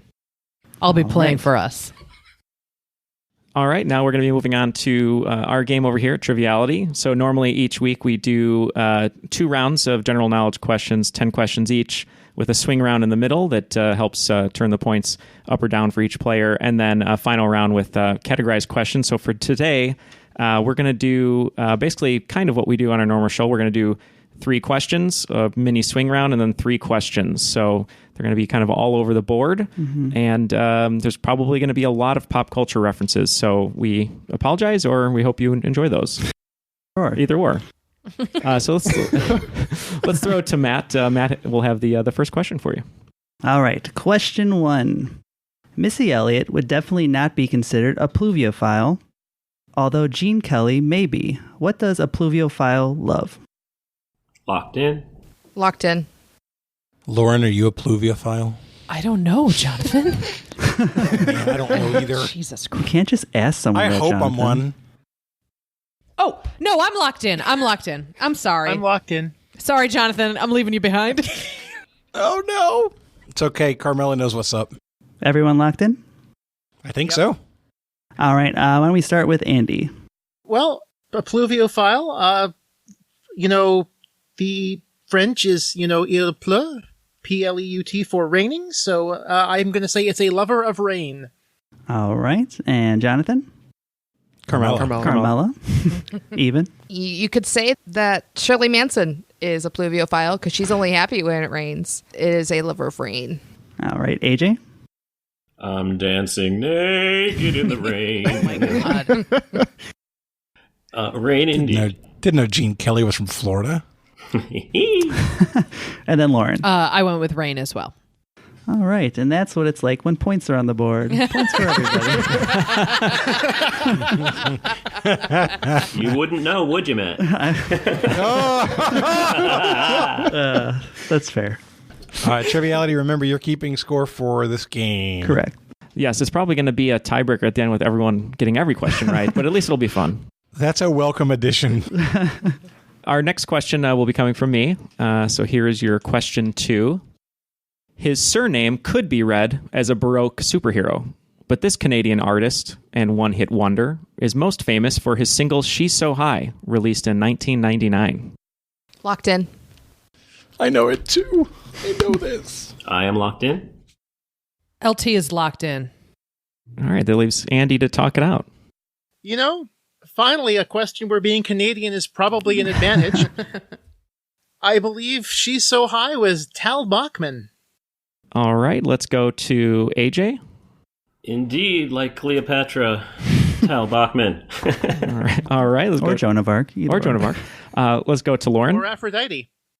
I went with Tal Bachman because I definitely listened a lot of Canadian radio as a young Buffalonian. As a young teen. So yes, Tal Bachman is my answer. All right, and ending with Carmela. Definitely Tal Bachman. It took me a minute to get what you meant by Baroque superhero, but that's pretty funny. Bachman. It's Bachman. And that's correct. The answer is na Bachman. Yep. So it is Tal Bachman. Yes, Tal Bachman. Son of the guy from Bachman Turner Overdrive. Exactly. I was going to say that too. Really? Yes. Yeah, Randy Bachman. Mm-hmm. Yep. Yeah. Cool. And also the Guess Who, because that was the band he was in So- before that. With that song, I guess he was taking care of business. I guess so. Every The day. family business. Another board swept there. So let's see what Jeff brings. Usually a downer, but we'll see what happens today. So Someone died in this I don't know. question. I do pretty okay with Jeff questions. All right, so my question's a little bit more simple than that. So we're completely surrounded by complex machines everywhere we go these days, but there are some simple machines, classical mechanical devices, and all they do is change the direction or magnitude of a force. And there are 6 examples of classical machines. Those are levers, wheel and axles, pulleys, inclined planes, screws, and what famous pilot? I think I got this, so I'm going to lock it. I'm also locking in. I want some of those giggles, Lauren. I was like, Sully Sullenberger. The answer is Sully Sullenberger. And Carmela, I don't think 21 Pilots will count. Damn it. But what if it's one of those? It could be. It could be. If only I'd listen to Steve more often. I'm still confused about the last word of that question. I mean, I've locked in, but I'm still confused about it. I'm going to be real mad, I think. I think I'm going to be real mad. Yeah. I'm going to be super mad. I'm going to have to take a lap. Yeah, you and me both. I'm like drawing them. The pilots? How do you know what they look like? I know what a pulley looks like, man. Oh, I thought you were drawing the pilots. Oh, no. I'm a really good artist, so I just draw She has portraits of like people. 6 different stick figures on the page. There's a caricature of Sully, I see. Amelia Well done. Earhart. Nice mustache. Launchpad McQuack. Okay. Do you know? No. Okay. I mean, not that it would help, but I just want to know, like, am I the dumb one out of the two of us? I just want to make sure. Is everyone That's else actually what this locked game in? was designed for. No. No, I'm not. Okay, I'm in the same boat as you. They really need to cover this on RuPaul's Drag Race. You know what? It. I'm locked in. That's how you do it. Yeah. Thanks, Jeff. Now that's a tool. Just it all. It's the it tool. Yeah. So the word I keep thinking of is wedge, but I think a wedge is another word for an inclined plane. So I don't think that's right. I also can't think of any pilots named Wedge. I've been trying to go at it from the pilot angle, but I don't think there's any Lindbergh machine out there, or an Earhart, or a Wright. I don't know. I'm just going to say Wright, because I have no idea. Is that your answer? Yep, that's my answer. Oh, I wish you'd have gone Wedge. As soon as you said Wedge, I thought of a pilot named Wedge. I thought it was... Really?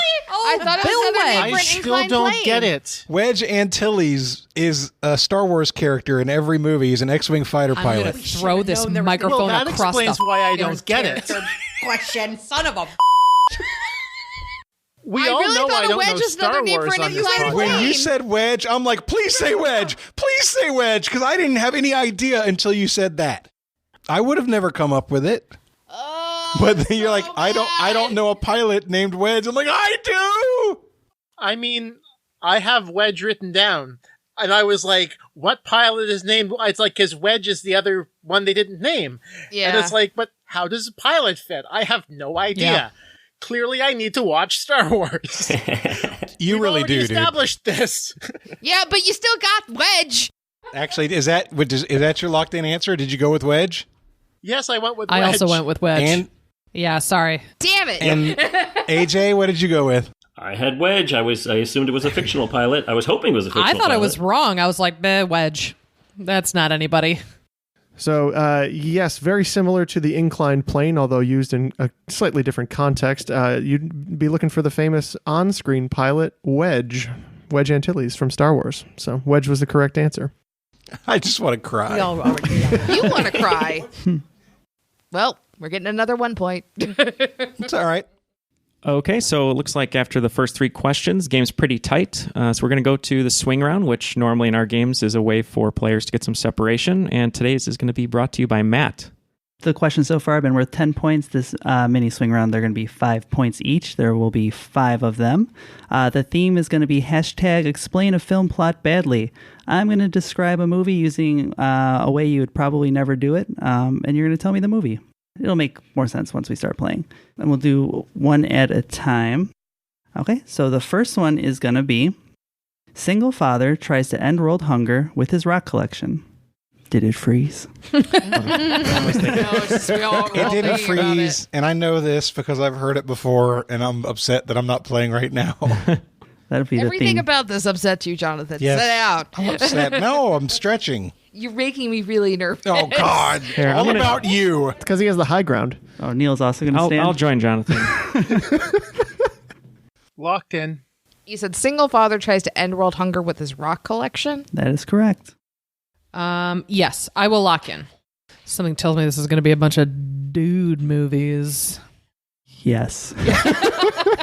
If Matt wrote it, well, yes. Thank you. All right, I'm gonna lock in with a really wrong answer, and it's going to disappoint Jonathan, which is apparently all I do now. The thing with these, you either get them immediately or you grasp at straws until you no longer have it. I just am not seeing this one, so I will go with the wrong but hopefully eliciting a chuckle answer of Soupless in Seattle. All right, Soupless in Seattle. Carmela, what did you say? I said Interstellar. All right. Lauren? I went with Avengers Age of Ultron. Okay. Oh. And Andy? Ooh. I went for a different movie in that universe, Avengers Infinity War. There you The go. answer is Infinity War. Balls on a stick. All right. He was collecting all the Infinity Stones to kill half the population in order to create a utopian society where everybody had enough food and water and whatever. Thanks. I haven't seen the movie yet. That's not a spoiler. Yeah. No. Sure. It really isn't. It's not from Endgame. This movie's like 3 years old now. Yeah. No, it's a year old. That's literally the commercials. So Thanos, not a bad guy. Yeah, underrated dude. That's a bit. All right, moving on to number 2. An illegal alien with a sweet tooth goes on the run to avoid capture by the feds. I'm locked in. Locked in. Locked in. All right. Oh. Is that everyone? Mm-hmm. Yeah. All right, let's start with AJ. Phone home. Ooh, that was accurate. Oh, Peter Lorre? Is Peter Lorre in the house? No, Rick, it is not me. Carmela? E.T. Andy? E.T. And Lauren? Julia's least favorite movie, E.T. It is E.T. Very scary. But her most favorite is LT, so she's not got that going for her. Stop. All right, number 3. A strange father tries to get his son to join the family business. The son lends him a hand. Locked in. Carmela's locked in. I'm locked in. You get those points, Carmela. You do that. You do that thing. Somebody has to topple the tyranny that is Andy Saunders. Yeah, I'm not getting close to Andy. Next year's Olympics is going to be Andy versus the world. Andy's just been collecting trivia stones and is waiting to snap is basically what's happening. He's going to eliminate half of the trivia podcast. Is that why your feed went out earlier?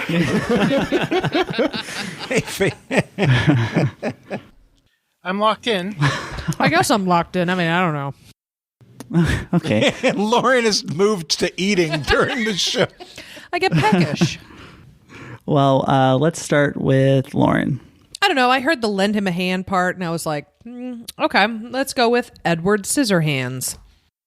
All right. Andy? I picked The Godfather. Okay. And Carmela? Empire Strikes Back. And AJ? No, I am your father. Empire Strikes Back. Yes, Empire Strikes I Back got the is wrong correct. hand movie. Watch Star Wars movies? Us. All right, moving on to number 4. A depressed astronaut and his cowboy friend traumatize a young boy. I'm locked in. Locked in. Okay, I just wanted to make sure I got that right. Locked in. Yay. Is everyone locked in? Or Just Andy, I believe. We're waiting. I'm locked in. Oh, good. Okay. There you go. So let's start with Andy. I picked Toy Story. Mm-hmm. Lauren? Toy Story. AJ? From the actor who starred in Soupless in Seattle, Toy Story. Carmela? Yes, Toy Story is Even though correct. that's not the kid they traumatized. Woohoo! All right, and wrapping up with the 5th one. Local pinhead befriends lonely old man, goes way over the speed limit. Locked in. I'm locked in. I'm locked in. I have nothing except Up. Okay, locking in with up. AJ? Pinhead speaks bowling to me, so I went Big Lebowski. Carmela? Back to the Future. And Lauren? I went with Back to the Future. And it is Back to the Future. Pinhead's the name of his band. Noise. I had written to Carmela after she locked in. I was like, band name? Is it the Pinheads? Yeah. I had to put something more specific to the movie in there because then other people argue that it could be, I don't know, Gran Torino. Well, yeah, Matt originally read that question to me, and I was like, Gran Torino? Yeah. I love the way you wrote that question. Yeah, that was great. So what are the scores coming out of the midpoint total? All right. Well, after the swing round, it looks like Lauren, Andy, and AJ are tied for first place with 45 points. And right behind them in second is Carmela with 40. So our first question here in the second round will be coming from me. Ironweed and Heartburn are not new indie bands our co-host Ken tattooed on himself.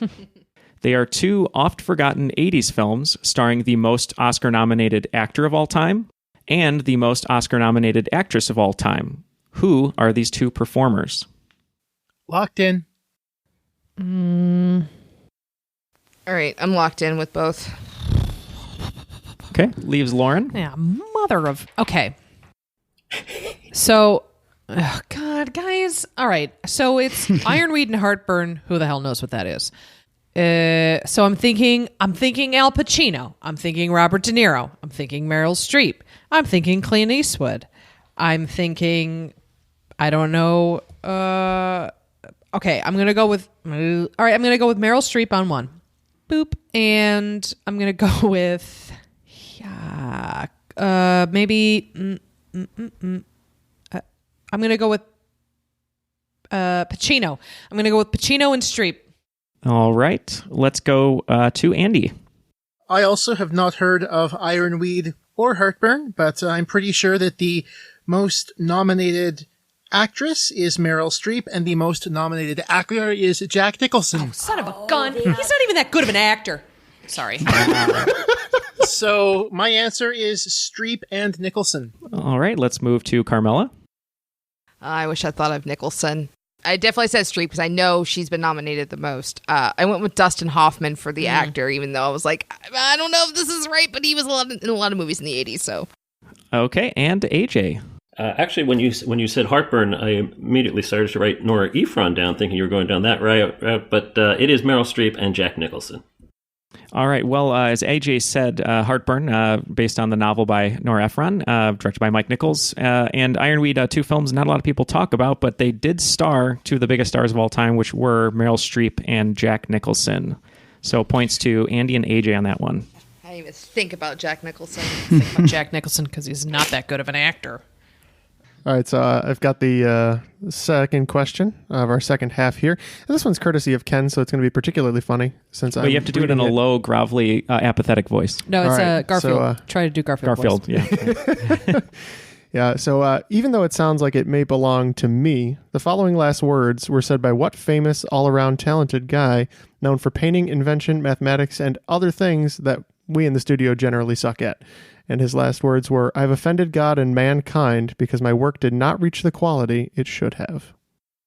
I'm going to lock in. Locked in. Locked in. I'm going to lock in. All right, I will start with Carmela on this one. I said Da Vinci. All right, Andy? Make that 2 Da Vinci's. Lauren? Make that Tre Da Vinci's. I was French. Oh, I see what you did there. Oh, was it? Yeah. That was French. Wow, And we are AJ. really, you know what? We need to stick together on this. Seems that they've cracked We your heard code, the Jeff. ones we love. Da Vinci. Da Vinci's my answers.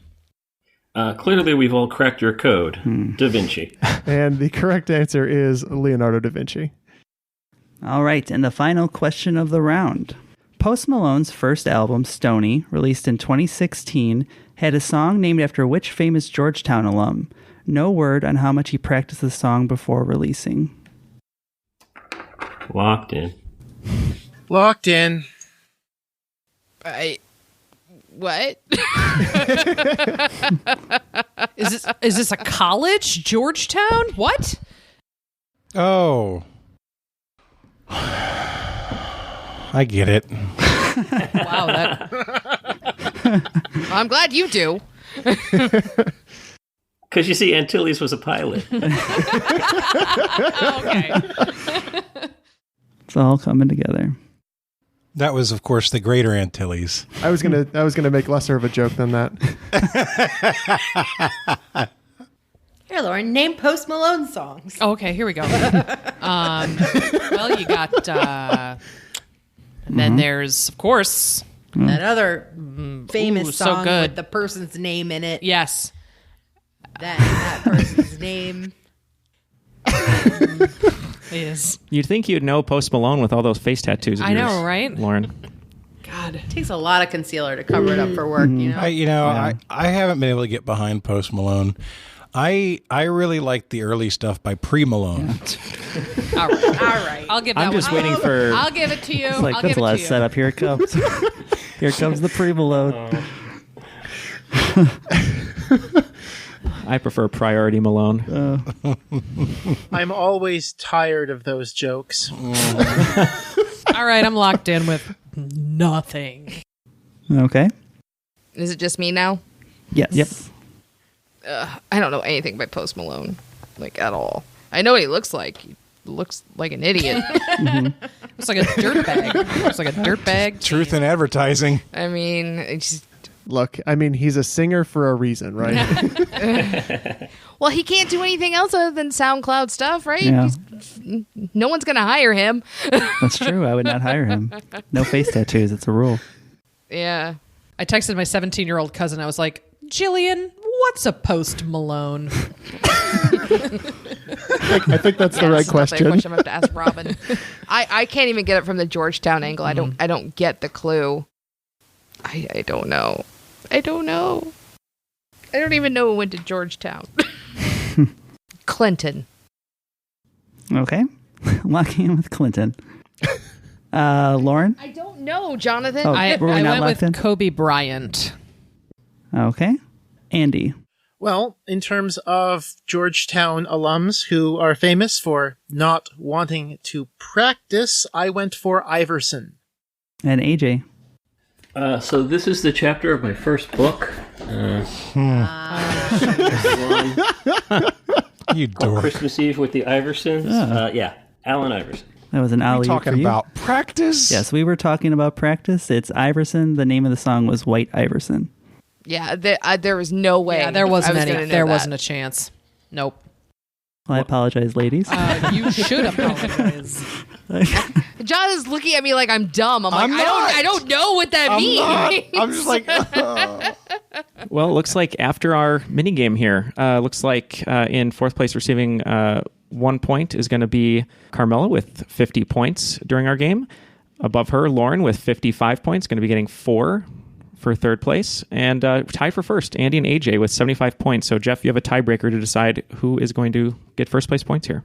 I do. I liked AJ's tiebreaker earlier with your good old Bob Barker rules. I'm not a convert to the new school, so we're going to have a question that I'm assuming nobody knows the exact answer to, but this is going to be the closest without going over. So the Tonight Show has been running almost continuously since 1954.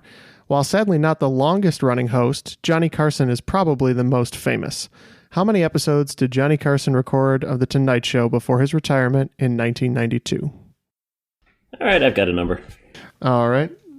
I'd say Andy's free to talk it out, but there's probably not much in the way of talking that out, but feel free. Well, I feel like he was probably host for about 25 years. They probably did a few reruns. I mean, there were guest hosts in there. Carson didn't host all the time, so I figured he probably averaged 160 a year. So, that brings us to 4,000. I'm going to up that slightly. I'm going to say 4,200. All right, and AJ. I was in the general ballpark there with Andy in terms of the years and needing reruns and everything. I went with 4,660. All right, and the correct answer is 4,531. And you were both. I'm so sorry. You AJ. were both closer than I thought you would. Wait, what about with the Canadian exchange rate?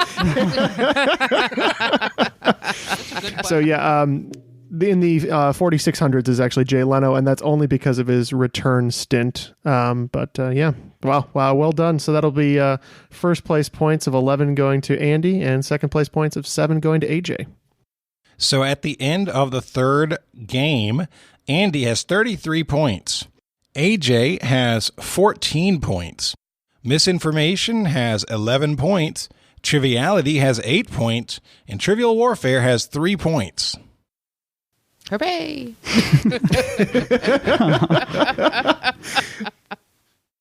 The next game is going to be hosted by Andy from Complete the List. Yay, he can't get points! Yeah. And Jonathan will be playing for Trivial Warfare. Lauren will be playing for what's my podcast name?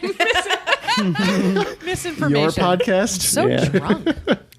Yes, for Misinformation. And Jeff is on deck for Triviality. Okay, so at the beginning of the game, we'll have 5 categories. We'll play 4 of them. Each team will pick 1. Each category consists of 1 question with at least 16 possible answers. You'll take turns naming answers off the list in order from teams 1 through 4. Once every player has given an answer, then I will rule on their correctness all at once, and we will repeat for 4 times through. In that specific time through, you are allowed to repeat an answer given in that round by an opposing player. You can only repeat before I have ruled on its correctness. A correct, unique answer is worth 2 the first time it's given. If you have to repeat an answer, it is worth 1. If you're incorrect, it is worth 0.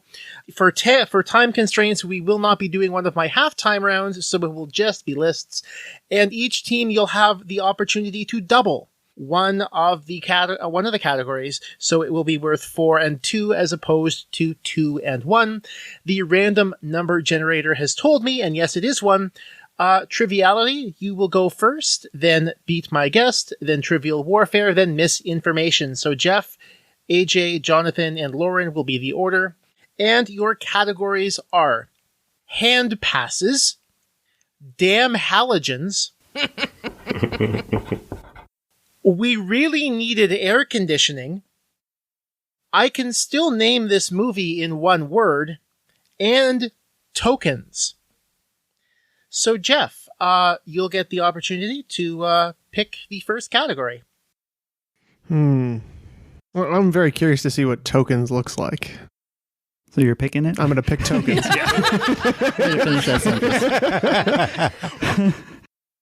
It's not the one I thought you'd pick, honestly. That's why we're a team. So, this is a geography category. Name a metro area in Canada, the United States, or Mexico that is served by a heavy rail rapid transit system that has a total system length of at least 15 miles. Jeff first, then AJ, then Jonathan, then Lauren. When am I allowed to double a score? If you're going to double, announce that you're doubling before you give your first answer to a question. Okay. I'll stay with that. Okay. I'm going to go with New York City. Opening New York City, AJ. San Francisco. San Francisco, Jonathan. Mexico City. Mexico City, Lauren. Toronto. And Toronto, we are 4 for 4. New York City, San Francisco, Mexico City, and Toronto are all correct. Second time through, go ahead, Jeff. I'm going to say Chicago. Chicago, AJ. Montreal. Montreal, Jonathan. Vancouver. Vancouver, Lauren. Washington, D.C. Washington, D.C. We are 8 for 8. Chicago, Montreal, Vancouver, and Washington, D.C. are all correct. Third time through, go ahead, Jeff. I'm going to say Los Angeles. Los Angeles, AJ. Boston. Boston, Jonathan. Philadelphia. Philadelphia, Lauren. Seattle. And Seattle. So, Boston is correct, Los Angeles is correct, Philadelphia is correct. Unfortunately, Seattle is not. Okay. All right, no, I'm good. I'm back. Final time through. Go ahead, Jeff. Ooh. I'm going to say Houston. Houston, AJ. I'll go Dallas. Dallas, Jonathan. Atlanta. Atlanta, Lauren to finish. Ottawa. And Ottawa. So of the 4 answers I was given, the only correct answer with Marta is Atlanta. Yes! So on this opening question, Jonathan picks up 8, Jeff and AJ 6, Lauren with 4. The other answers you were not able to give: Baltimore, Cleveland, Miami, and Monterrey, Mexico. Miami. Oh, I'm so glad I didn't go Quebec City. I had no idea I was going to get all of those. I thought of Atlanta at the last minute. I've ridden Marta a bunch of times. Should have go doubled. So was that the train line that Batman uttered in Batman vs. Superman to Superman? How do you know that? I write it every day. Oh, sorry. How do you know about Marta? Okay, so AJ, it is your turn to pick a category. You've got hand passes, damn halogens, we really needed air conditioning, and I can still name this movie in one word. Let's go with the movie category. Okay, I can still name this movie in one word.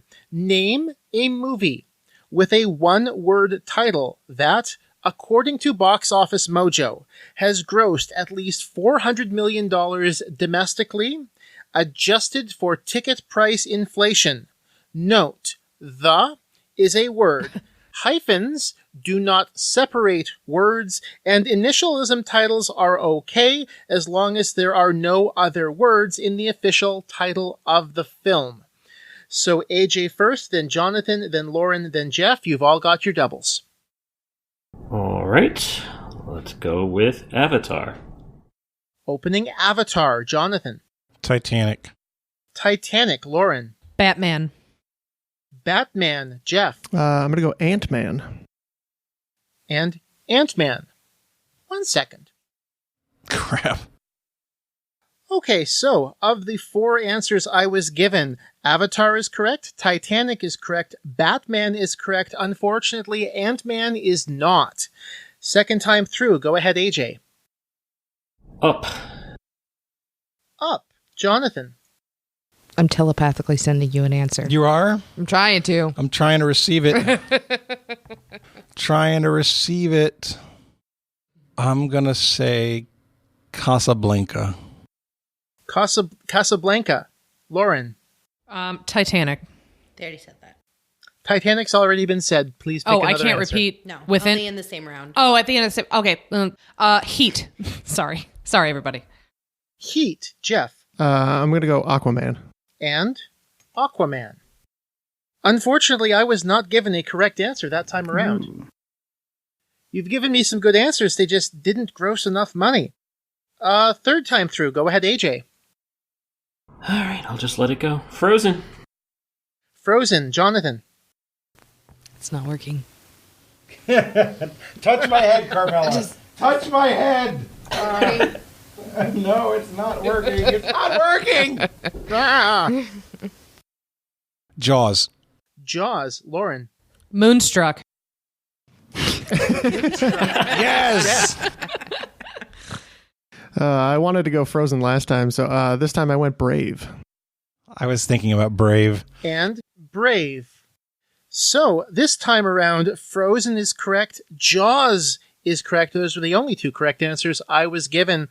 Final time through. Go ahead, AJ. As tempting as it is to go with Ironweed, I'll go with It.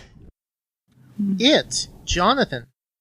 Why am I drawing so many blanks?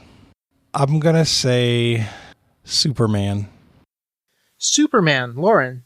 Moana. Ooh. Moana. Jeff to finish. I'm going to go with that nice 90s classic Twister.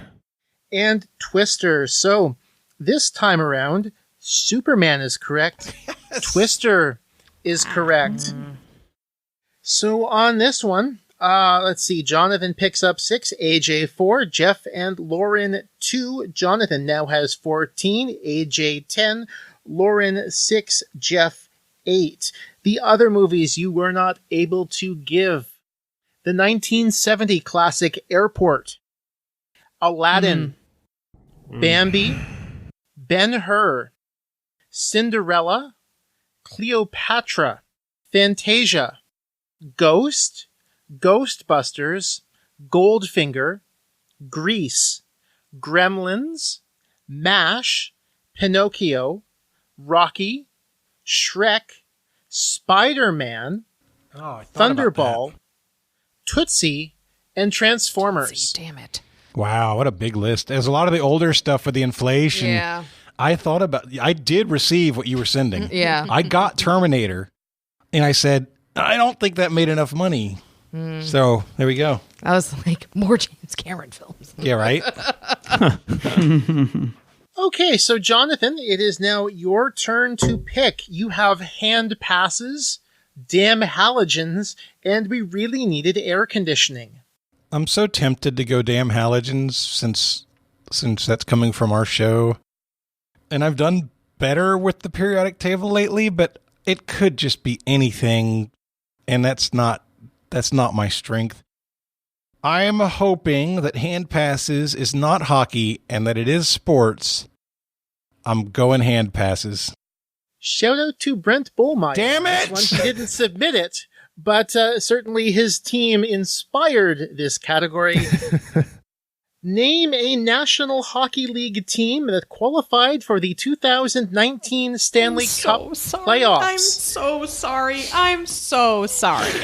I'm so sorry. You know what, Andy? I'm so sorry. I should have doubled one of the previous ones. I'm gonna double this one. I don't pay attention to hockey. I don't know who's in, but I know I can name hockey teams, and that's more than I could have thought for the first one. So I'm doubling. Okay, Jonathan first, then Lauren, then Jeff, then AJ, and all of you still have doubles.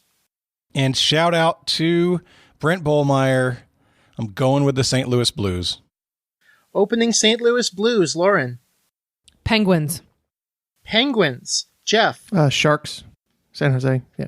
Sharks, AJ. Vegas. And Vegas, we are 4 for 4. The St. Louis Blues, San Jose Sharks, Pittsburgh Penguins, and Vegas Golden Knights are all correct. Second time through, go ahead, Jonathan. I'm going to go with the Boston Bruins. Boston Bruins, Lauren. Flyers. The Flyers, Jeff. Tampa Bay Lightning.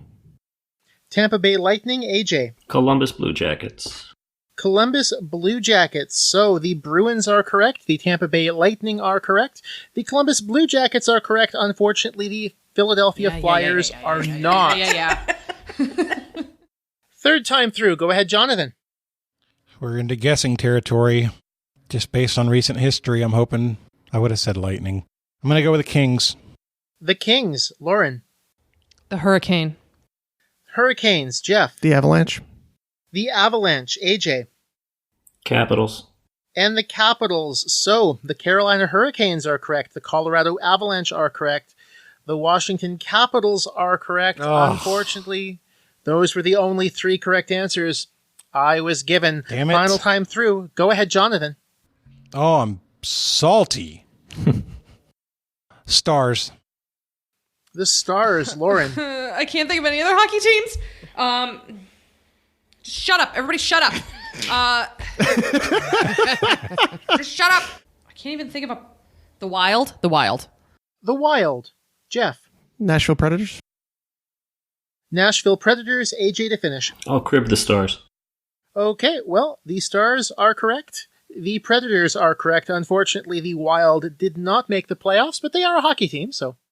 Yeah, so on this one, Jonathan picks up 12, AJ 7, Jeff 8, Lauren 4. Your scores right now. Jonathan has 26, having used his double. AJ has 17, Jeff has 16, and Lauren have 10. AJ, Jeff, and Lauren, this last category will be an automatic double for you. Great. Jonathan, I never would have thought I should have doubled the sports category. I know, right, dude? Who would have thought I should have doubled the Metro? No way I thought that. You and I should have flipped on those. Yeah, man. So, the other teams you were not able to name, the Calgary Flames, New York Islanders, Toronto Maple Leafs, and Winnipeg Jets. Oh, the Jets. Toronto Maple Leafs made the playoffs? They made it Yes. last couple They're not- years. I not bad literally, now. I was writing down teams, and I'm not writing down the Maple Leafs. They've been terrible forever. Not the last couple of years. Man, dang it. I get the sense Julia would have done better on that. Yeah, Auntie. Maybe you got the sense.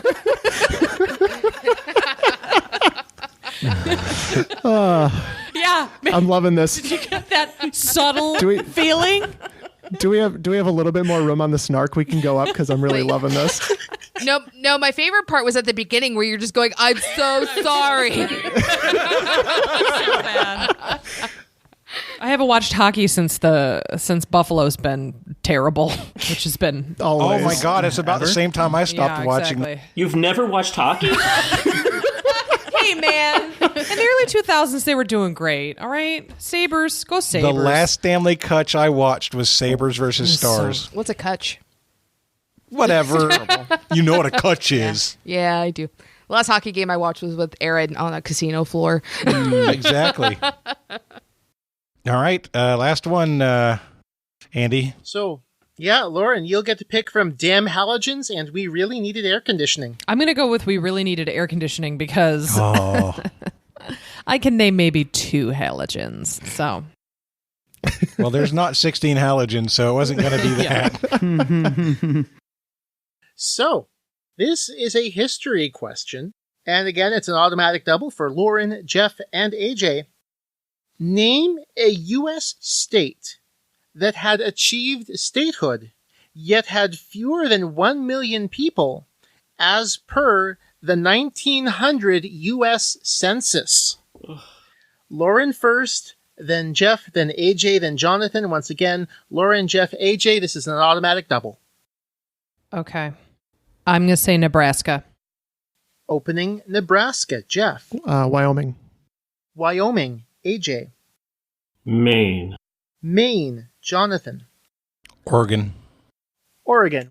Okay, of the 4 answers I was given, Wyoming is correct, Maine is correct, Oregon is correct. Unfortunately, Nebraska was just over the 1 million mark. It was the one, it's the first one Who off the lives list. in Nebraska? Anyway. Corn farmers. Yeah, right? Second time through. Go ahead, Lauren. Montana. Montana, Jeff. North Dakota. North Dakota, AJ. South Dakota. South Dakota, Jonathan. Arkansas. Arkansas. So this time around, Montana is correct, North Dakota is correct, South Dakota is correct. Unfortunately, Arkansas was at 1.3 million, so that is not a correct answer. Wow. Third time through. Go ahead, Lauren. Nevada. Nevada, Jeff. Idaho. Idaho, AJ. Vermont. Vermont, Jonathan. Washington. Washington, I have been given 4 correct All right. answers. Idaho, Nevada, Vermont, and Washington. All correct. Final time through. Go ahead, Lauren. Rhode Island. Rhode Island, Jeff. I'll go Utah. Utah, AJ. New Hampshire. New Hampshire, Jonathan to finish. Man, I really wanted to go Utah. Wisconsin. And Wisconsin. So, New Hampshire is correct. Rhode Island is correct. Utah is correct. Unfortunately, Wisconsin was over 2 million at that point, so that is not It's a brutal. correct answer. So, on this one, let's see here. Lauren picks up 12 points. Jeff and AJ both getting 16. Jonathan 4. I will get your final scores in just a second. The other states you were not able to name: Colorado, Connecticut. I was bypassing Delaware. Colorado every time. I thought Denver was bigger too. So yeah, Colorado, Connecticut, Delaware, Florida, and West Virginia. Man, I'm so irritated. All the old people hadn't moved here yet. I'm so freaking depressed. West Virginia was my secret play. We could have been first in this round, and now we're third. You'll be fine. It's all right, Bean. You're good.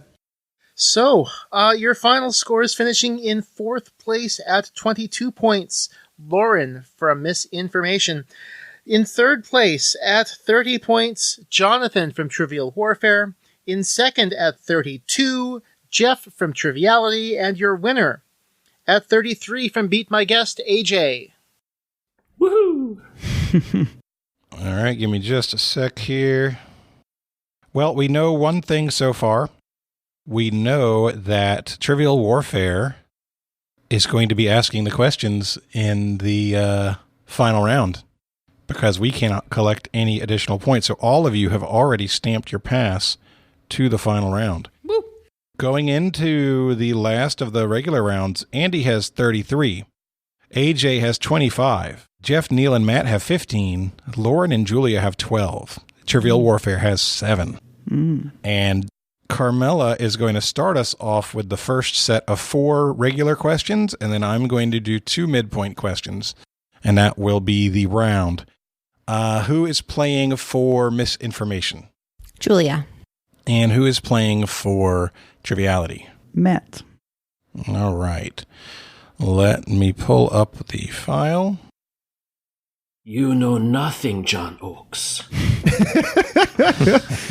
A reference he probably neither enjoys nor... If I had gone with Colorado, we could still have... No, we still didn't have a chance. We sucked. I was mad that the Crib of the Stars got me on that last round.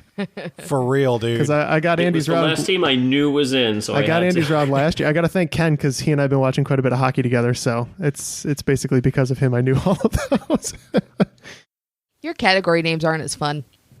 I went with our traditional categories. Science. All right, so your first category is going to be in science. Science. Science. Since AJ didn't get to say it on the last time he was on the show. What disease, also known as the White Plague, was the cause of death for writers Robert Louis Stevenson, Emily Bronte, and Edgar Allan Poe? I'm locked in. I'm locked in. I'm locked in with an answer. That leaves me. And I don't know. What's the problem? Yeah, I don't know. I'm going to say measles. All right, so Matt said measles. Andy, what did you say? Well, I was about 99% sure that Robert Louis Stevenson died of tuberculosis, so tuberculosis was my answer. AJ? That sounds a lot better than what I had. I first considered just saying the vapors, but I went with consumption. And Julia. Can Lauren say it with me? Say it all together now.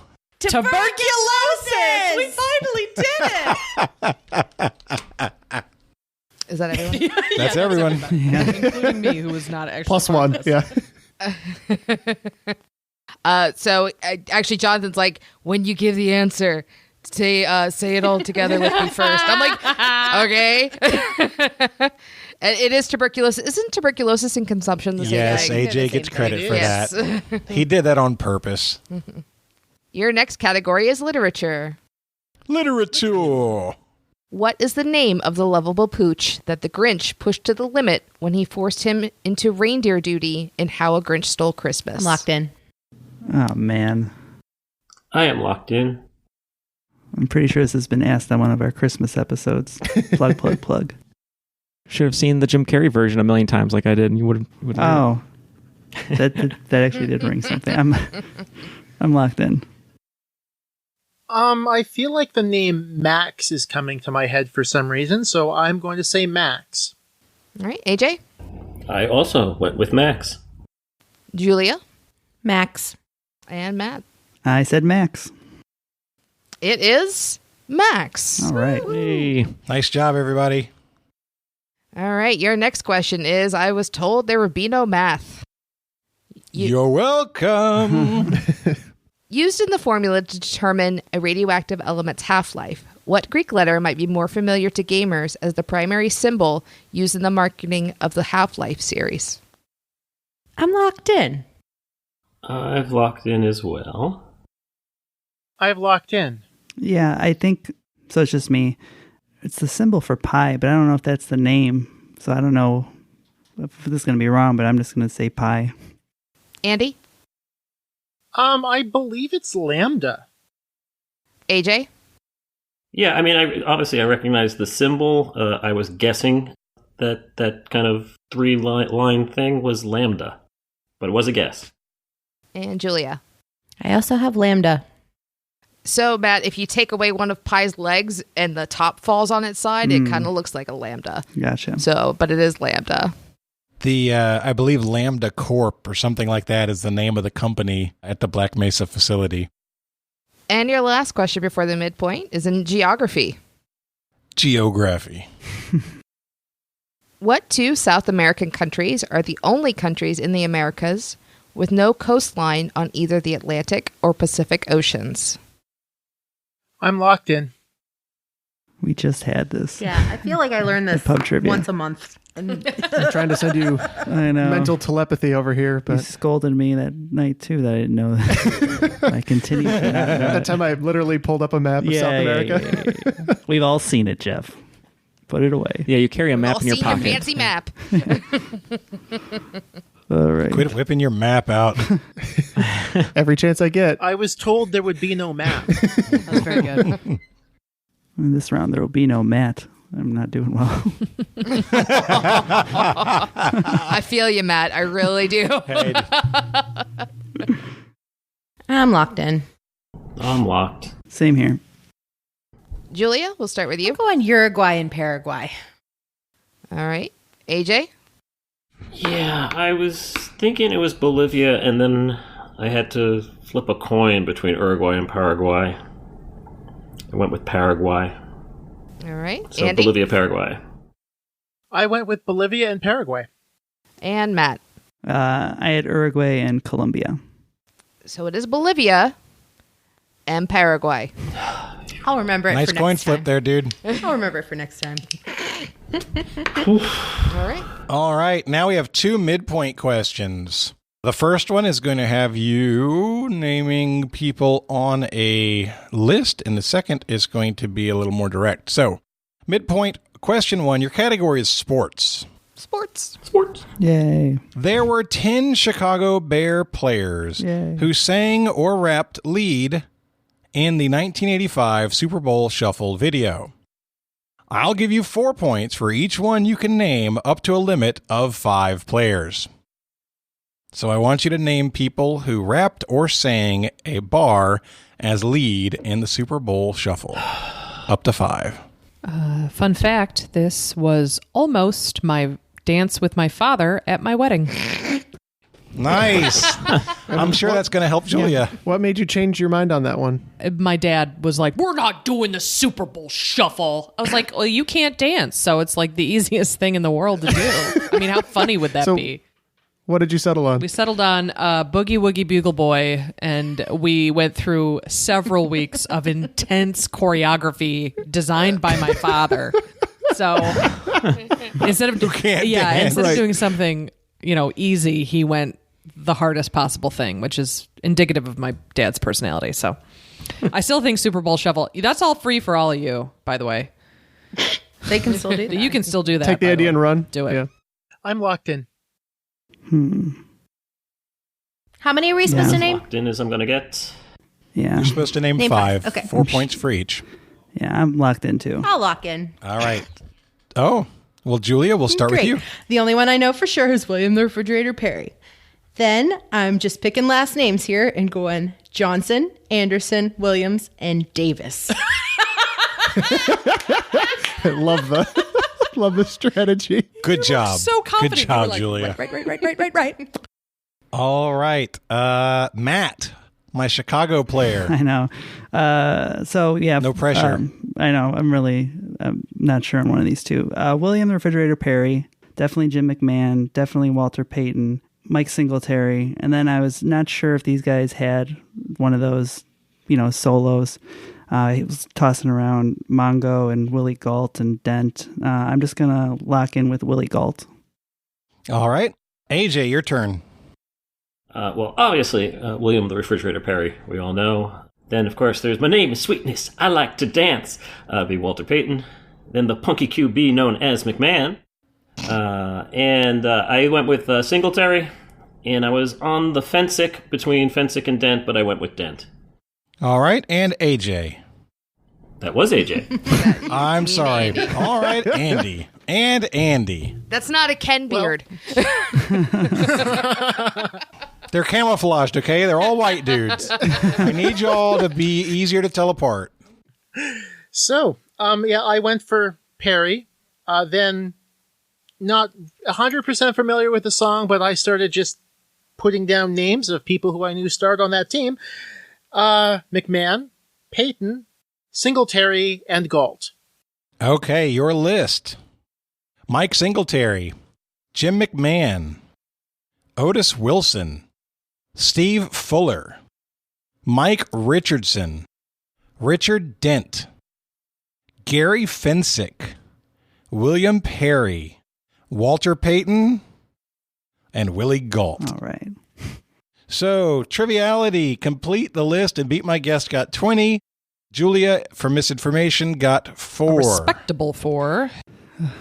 A great 4. Yes. I would Your have had to second move. A midpoint. fantastic 4. Oh. Your second midpoint question is in the category of art. I'm going to name 5 famous works of art, the artist who created it, and the year it was created. I need you to tell me what style or movement it comes from. Distill.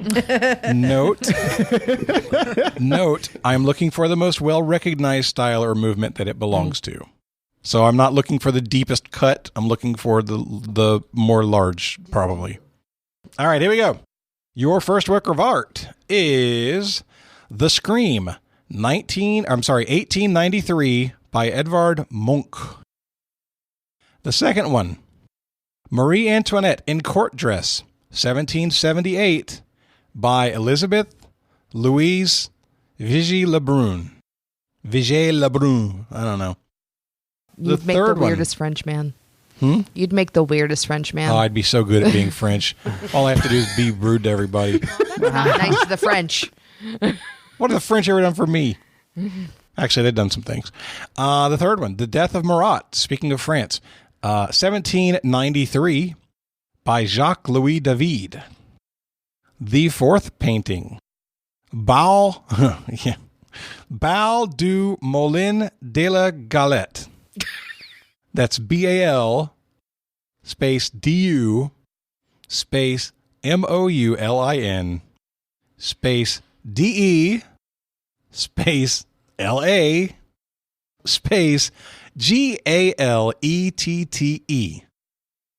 It was painted in 1876 by Pierre Auguste Renoir. Everything has gone out of my head. Oh, And no. lastly, The Entombment of Christ, painted in 1603 and 1604 by Caravaggio. Locked in. Oh, of course you put a Caravaggio in there. Matt, you're locked in? Sure. Matt, watercolor I'm looking is not for an answer, the Matt. movement or style these paintings belong to. Let me know if you need to hear any of them again. I made a movement towards the door. Matt's like bowel. All right, I'm locked in. All right, AJ's locked in. Matt is locked in. I tried to balance out art and sports with the midpoint questions. This is kind of a hard art question. Hey, let's. Yeah, there's a couple on here that I'm like, ooh. Our questions have the highest scores of the whole show. Having one challenging question is not the worst thing in the world. Thank you very much. Can you tell me the year on the Caravaggio painting? 1603 and 1604. Great, thanks. Honestly, I thought about just giving you the painters or the paintings, but I wanted to give you more because like a painter could go through phases, and I wanted you to make sure that there was something that could lock in a specific style. Very true. If only these artists had been on RuPaul's Drag Race, then I might have. I mean, you never know. All right, I'm gonna. I wish I'd added a makeup artist. All right, Andy, you could talk out loud. Usually when you take this long, you've already got your answer. You just didn't want to lock in for some reason. I'm just trying to figure out the last. I've got 3 of them I'm pretty sure of, and it's just the last 2 I'm trying to come up with an answer on.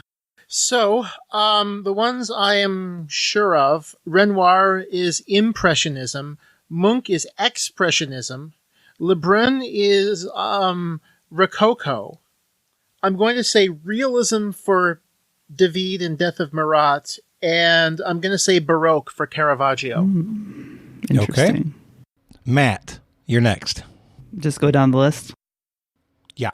I said pointillism. I said neo-pointillism. I said classical neo-pointillism. Impressionism. And pop art. Okay. Classic Well done, sir. neo-pointillism is my favorite movement, Well done. I will say. AJ? I went Impressionism, Art Nouveau, Rococo, Impressionism, and I mean it this time, and Baroque. All right. And Julia? I went surrealism, Rococo, Mannerism, Impressionism, and Baroque. Okay. The correct answers. The Scream is Expressionism. German Couldn't have thought expressionism. about Yeah. that at all. Yeah. The Marie Antoinette in court dress is Rococo. It's Rococo. Just FYI. It's Rococo. Thank you very much. Rococo Montrese. Yes, exactly. Rococo Montrese. You know what I'm talking about, AJ. I got to meet her. She was lovely. I'm so jealous. Marie Antoinette? Oh. The Death of Marat is neoclassicism or neoclassical. The Bal du Moulin de la Galette is Impressionism. And Caravaggio's Entombment of Christ is Baroque. Nice. Great. So, Andy had 16, Julia got 12, AJ got 8, and Matt got 4. Your scores after this round: Andy got 76 points for first place, which gives him 11 for the round and 44 total. AJ got 68 for second place. He will add 7 to his point total overall and finishes with 32 points. Misinformation added 46 points in this round, so that was third place. That gets them 4 points, which gives them 16 overall. And Triviality earned 34 points in this round, which gives them 1 point in fourth place for the round, which puts them at 16 overall. So the final scores going into the last round: Andy has 44, AJ has 32, Misinformation and Triviality both have 16, and since Trivial Warfare is doing the final question, it is a gauntlet. The gauntlet will be 3 questions. You can wager up to any and all of your points. If you get any question wrong, you lose all of your points that you wagered. If you get them all right, you earn the points that you wagered. You're going to have to stop and lock in a wager after I give you the category before we do the questions. Do you understand? Yes. Mm-hmm. Who will be answering the questions for Misinformation? I thought we were doing it as a team. No? Oh. Nope. Nope, you gotta pick one. I don't know, Julia. What do you think? Well, they already asked the art question, so I know. Do you want to do it? I can do I'm it. happy to have you do it. Okay, it's Julia. Julia will be doing it. Julia. And Triviality, who's your player? What do you think, Jeff? I almost always miss one in the gauntlet. So Always. it sounds like Jeff. No. Yeah, everybody almost always misses more Yeah, than let's one. let's go with Jeff. Yeah. All right. Jeff it is. All right, Jeff. It's Jeff and Julia. Mm-hmm. yeah. As a team and as individuals, you each need to lock in your wager by writing it down and circling it. That wager will stay the same throughout the rest of the game. The category is, so you say you want a revolution. I've locked in my bet. Okay. Okay. All right. We're locked in. I'm locked in with my wager. Okay. AJ, you're the last one to lock in your wager here. Alrighty. I am locked in. So, question number 1. What Mexican general and warlord led a 1916 raid across the border into Columbus, New Mexico, prompting the U.S. to cross the border in turn with a punitive expedition led by General Blackjack Pershing? I'm locked in. As am I. Locked in. Locked. All right, everybody's locked in. Question 2. Which gas giant takes the most time to complete one revolution around the sun, taking roughly 164 Earth years? I'm locked in. I'm locked in. I'm locked in. All right, question 3. Paul Blart might be able to tell you that a certain product, first sold in 2001, was originally predicted to revolutionize travel by its inventor. What is it? Locked in. Locked in. I'm locked in. All right, everybody's got their answers locked in. Here we go.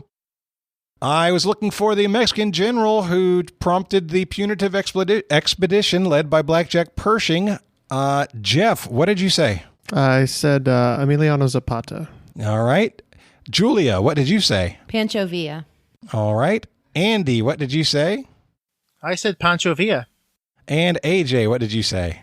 This harkens back to the last time I was on this show, and I said Via. Oh my God, that was a question last time AJ was on. That was like a year ago, wasn't it? That was a couple years ago now. Okay. Second question, I was asking you which planet takes the longest to revolve around the sun. Jeff, what did you say? Neptune. Julia, what did you say? I said Uranus.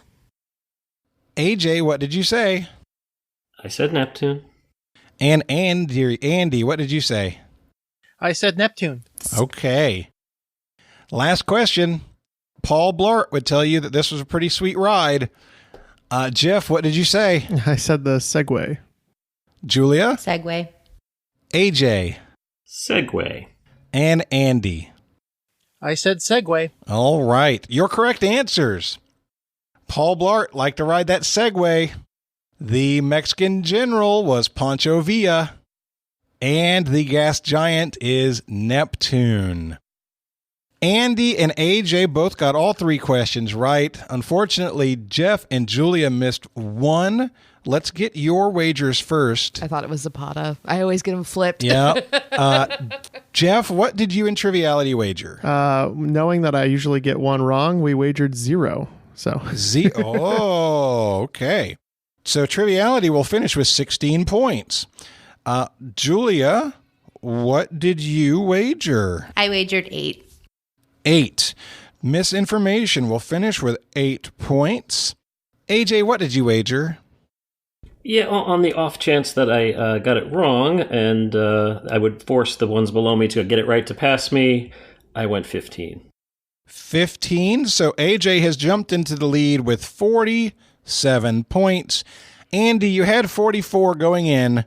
What did you wager? I was torn as to whether or not I wanted to wager 2 or 21, and I am glad, very glad right now, that I locked in with 21 points. Finishing with 65 points. For the second year in a row, the winner of the Trivia Olympics is Andy Saunders. Yeah. Good job, Andy. The final scores are 65 for Andy, 47 for AJ, 16 for Triviality, 8 for Misinformation, and 7 for Trivial Warfare. All right. Warfare. Nice job. Yeah.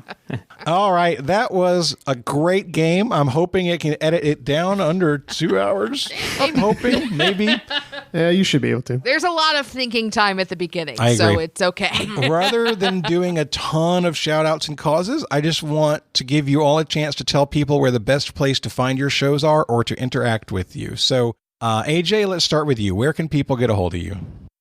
Well, you can get a hold of me on Twitter at AJMass. That is very simple. That's where you'll find me. There's also iTunes is the perfect place to find Beat My Guest. So let's go with those 2 locations. Hope to see you there. And hey, if you were mesmerized by my tough questions, give it a try. Absolutely. Andy, your turn. Okay, well, I am on Twitter at @CompleteList. You can also find Complete the List at CompleteTheList.ca or on iTunes and Spotify or a couple of other spots. Fantastic. Triviality. You can find us at any podcast app or Spotify and on social media, Facebook and Twitter at Triviality Pod. and misinformation. You can find us on Apple Podcasts and basically any podcast app that you prefer. We are now on Spotify. Hooray. We have a website, www.misinfopod.com. We are also on Twitter @misinfopod. And we're on Facebook, if you still do that. Misinformation, a trivia podcast. You're looking at 4 fantastic shows right here, folks. Go check them out. They're all great. Thank you all for coming on. I really enjoy doing this. Oh, yeah. Thank you, Jonathan. This was awesome. Yeah, thank you for hosting. Yes, thank you for putting it together. Thank you so much, Jonathan. Absolutely. All right, that's going to wrap us up. So, for Beat My Guest, for Complete the List, for Misinformation, for Triviality, and for Carmela and myself from Trivial Warfare. This has been another episode of Trivial Warfare, where it's not just trivia, it's war. Bye, guys.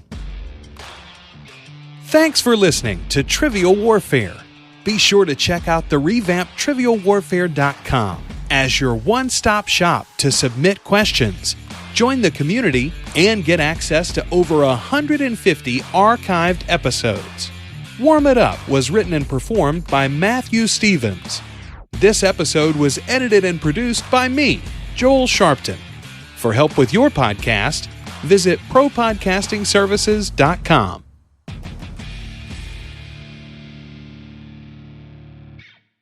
Alphabetically, they are. And I wrote them down and we can hold it up. Here, I got it. Go ahead, tell them. This is very good podcaster. Lauren the Spider Killer. Well, it's still there, that little dick. He's crawling and crick crawling all over the place. Oh, man, it's the curse of the spider. It's all right. He's Where's not a spider, Josh when he's you a need stink him? bug. Yeah, Josh is upstairs. Ooh, Yeah. that's not good. No, well, we got to get the If tall you boy kill in. him, is that going to make him stink? Yeah, exactly. Stink That's bugs, why you yeah, got to yeah. take Kleenex and grab him and throw him in the flush him down toilet. toilet. Exactly. Oh, Do we not have stink bugs in Florida? Oh, we do. We do? What do they look like? Like They're shields. like these little grayish flat. Yeah, Yeah, they look like that's a good little tiny description. gray shields. yeah. Oh, I thought those were called...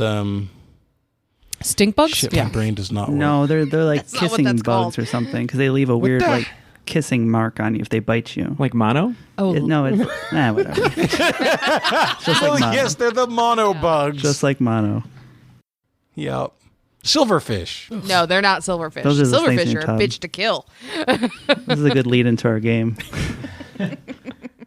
Yeah, obviously, Neal's powers of electricity were interfering with the feed. Yeah, Yeah, it was obviously. nuts. How close was the lightning? That's pretty close. Yeah, we saw it right outside the window. It was as soon as she said "f**k," it lightened. The power went out. It was nuts. I'm telling you, Power of Christ you compels you. guys didn't have to complete the theme from my round. Well, and I previously, it was a nice day when I got here, and I noticed it started raining, so I had to run out of the studio and close my sunroof a minute ago because that was open. So it got violent quick. So Yeah. Okay, I think we're good. Okay. I'll just we seem to be redo that. stable. Yeah. So start over with the start of the announcement of the swing round. I didn't know we had the gong from the Gong Show in here. One of you must leave now. Is there a genie in the house? What's going on? It's Will Smith.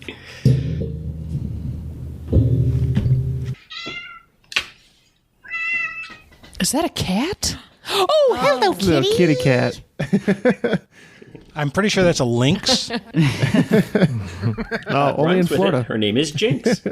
She's a big fan of ironweed, so she can come over. Only her early stuff, though. Used in the formula to determine a radioactive element's half-life. What Greek letter might be more familiar to gamers as the primary What the hell does that mean? Questions I ask every day. Oh. Spell check. Okay, sorry. Starting over. It is finally spring here Oh, in it's so Rochester, nice. New York. We're only 2 months behind every other state. Yes, that's true. But like the sun is out and there are flowers now. Yep. It's been a long winter. I danced to my car this morning. So, Solid. yeah. And you sound great, so that's awesome. Yes. Yeah. Thank you. We practiced it Our a couple of singing times. voices are impeccable. That's true. That's a little known fact. Here we go. Let's start with Triviality. We have Ken, Jeff, and Neal. Gentlemen, Hello. Why don't you tell everybody about your what? It's not Ken. It's Why the hell? Ken's not here today. No. I have been told on good authority that is not a Ken beard. Listen here. Listen now. Have you heard I have Garfield been yet? told. No. I have been told on good authority that Matt is a robot. So I went with Ken. No? That is That not a seems Ken fair. beard. Damn. So Matt, obviously, I knew it was you, but I wrote down Ken for some reason. That's all right. We're very similar in the way that we're nothing alike. I genuinely just all these white dudes. It's a problem. Let me try that again. Is anybody good doing a Target collaboration anytime soon? Oh, no, because they started their own. So now that's why they have a new day and they have prologue and all okay. that stuff because the last New day. All right. Sorry. But I did watch Infinity War again, so I got that going for me. It is so easily the best Marvel movie. I'm putting my stake in the ground. Ooh. Infinity War, best Marvel movie. All right, this episode's going to run long, so you and I can have a disagreement about that after the show. Which one? Wait, what would you say? Yeah, I Winter mean, Soldier. the one that If I you say find- Winter Soldier, I'm okay with it. I do like Oh, Winter you can Soldier. save your arm, Lauren. I do like Winter Soldier. I'm also a big fan of just for sure lulz, Civil War. Okay. But I think honestly the one that I found the most entertaining in theaters was Thor Ragnarok. Thor Ragnarok. Yeah. I agree. You know what? All of those fine answers. I wouldn't really argue those cases. Yeah. I just really enjoy Infinity War. Oh, don't get me wrong. It's phenomenal. It's definitely up there. But yeah, no. As far as that's concerned, I like how Taika Waititi just doesn't let a beat sit in Thor Ragnarok. He did great. That was super enjoyable. Y'all, we are talking about share movies right now, which might be the opposite of Avengers. Jeff, did you like What We Do in the Shadows? I haven't seen What We Do in the Shadows. Okay, it's a Tahiti Wakiki, whatever his name is. Tahiti Wakiki. Oh, yeah. Really nice island resort, too. I'm going for a look that I call Tahiti dead Waikiki. but delicious. Waikiki. So I watched it hoping I'd like it, and somebody else recommended it. I didn't like it. It's not for me. Of course you didn't. You're not real big into camp. I think No, Ken I'm liked not. it. You're Didn't you not. see it? It's a campy I think Ken movie. did recommend it to He me, was but talking about it. I'm like the TV guy in the group, so I've got like Okay. 10 shows to finish before I can watch a movie from 15 years ago. Yeah, so same. Yeah. Yeah. Good call. All right. First, list off every NBA team that you can think of. Go. Chicago Blackhawks. Nailed it. you are off to a lightning start. The answer is the Harlem Globetrotters. 3-hour episode after editing. We're on mute. Is that all time? This is the first. Didn't know you're spending the whole first day with us, 7 did ever made. you? Neither did I. Big guesses then, yeah. They're older. Oh, we just Oh, lost we somebody. somebody. Triviality. They're Wow, done. they got pissed off and left. Triviality was like this. They're like, they don't like Star Wars. I'm done with them. Oh no! We just got a message. Lightning literally hit the studio and the power went out. Hold, please. Whoa. What? Yeah. Oh my my God. God. Hold on. Inside of the studio or the building? Did anybody get superpowers? I know, right? I think that was just Porkins and he misfired and it just went down the wrong hole in the God. Death Star.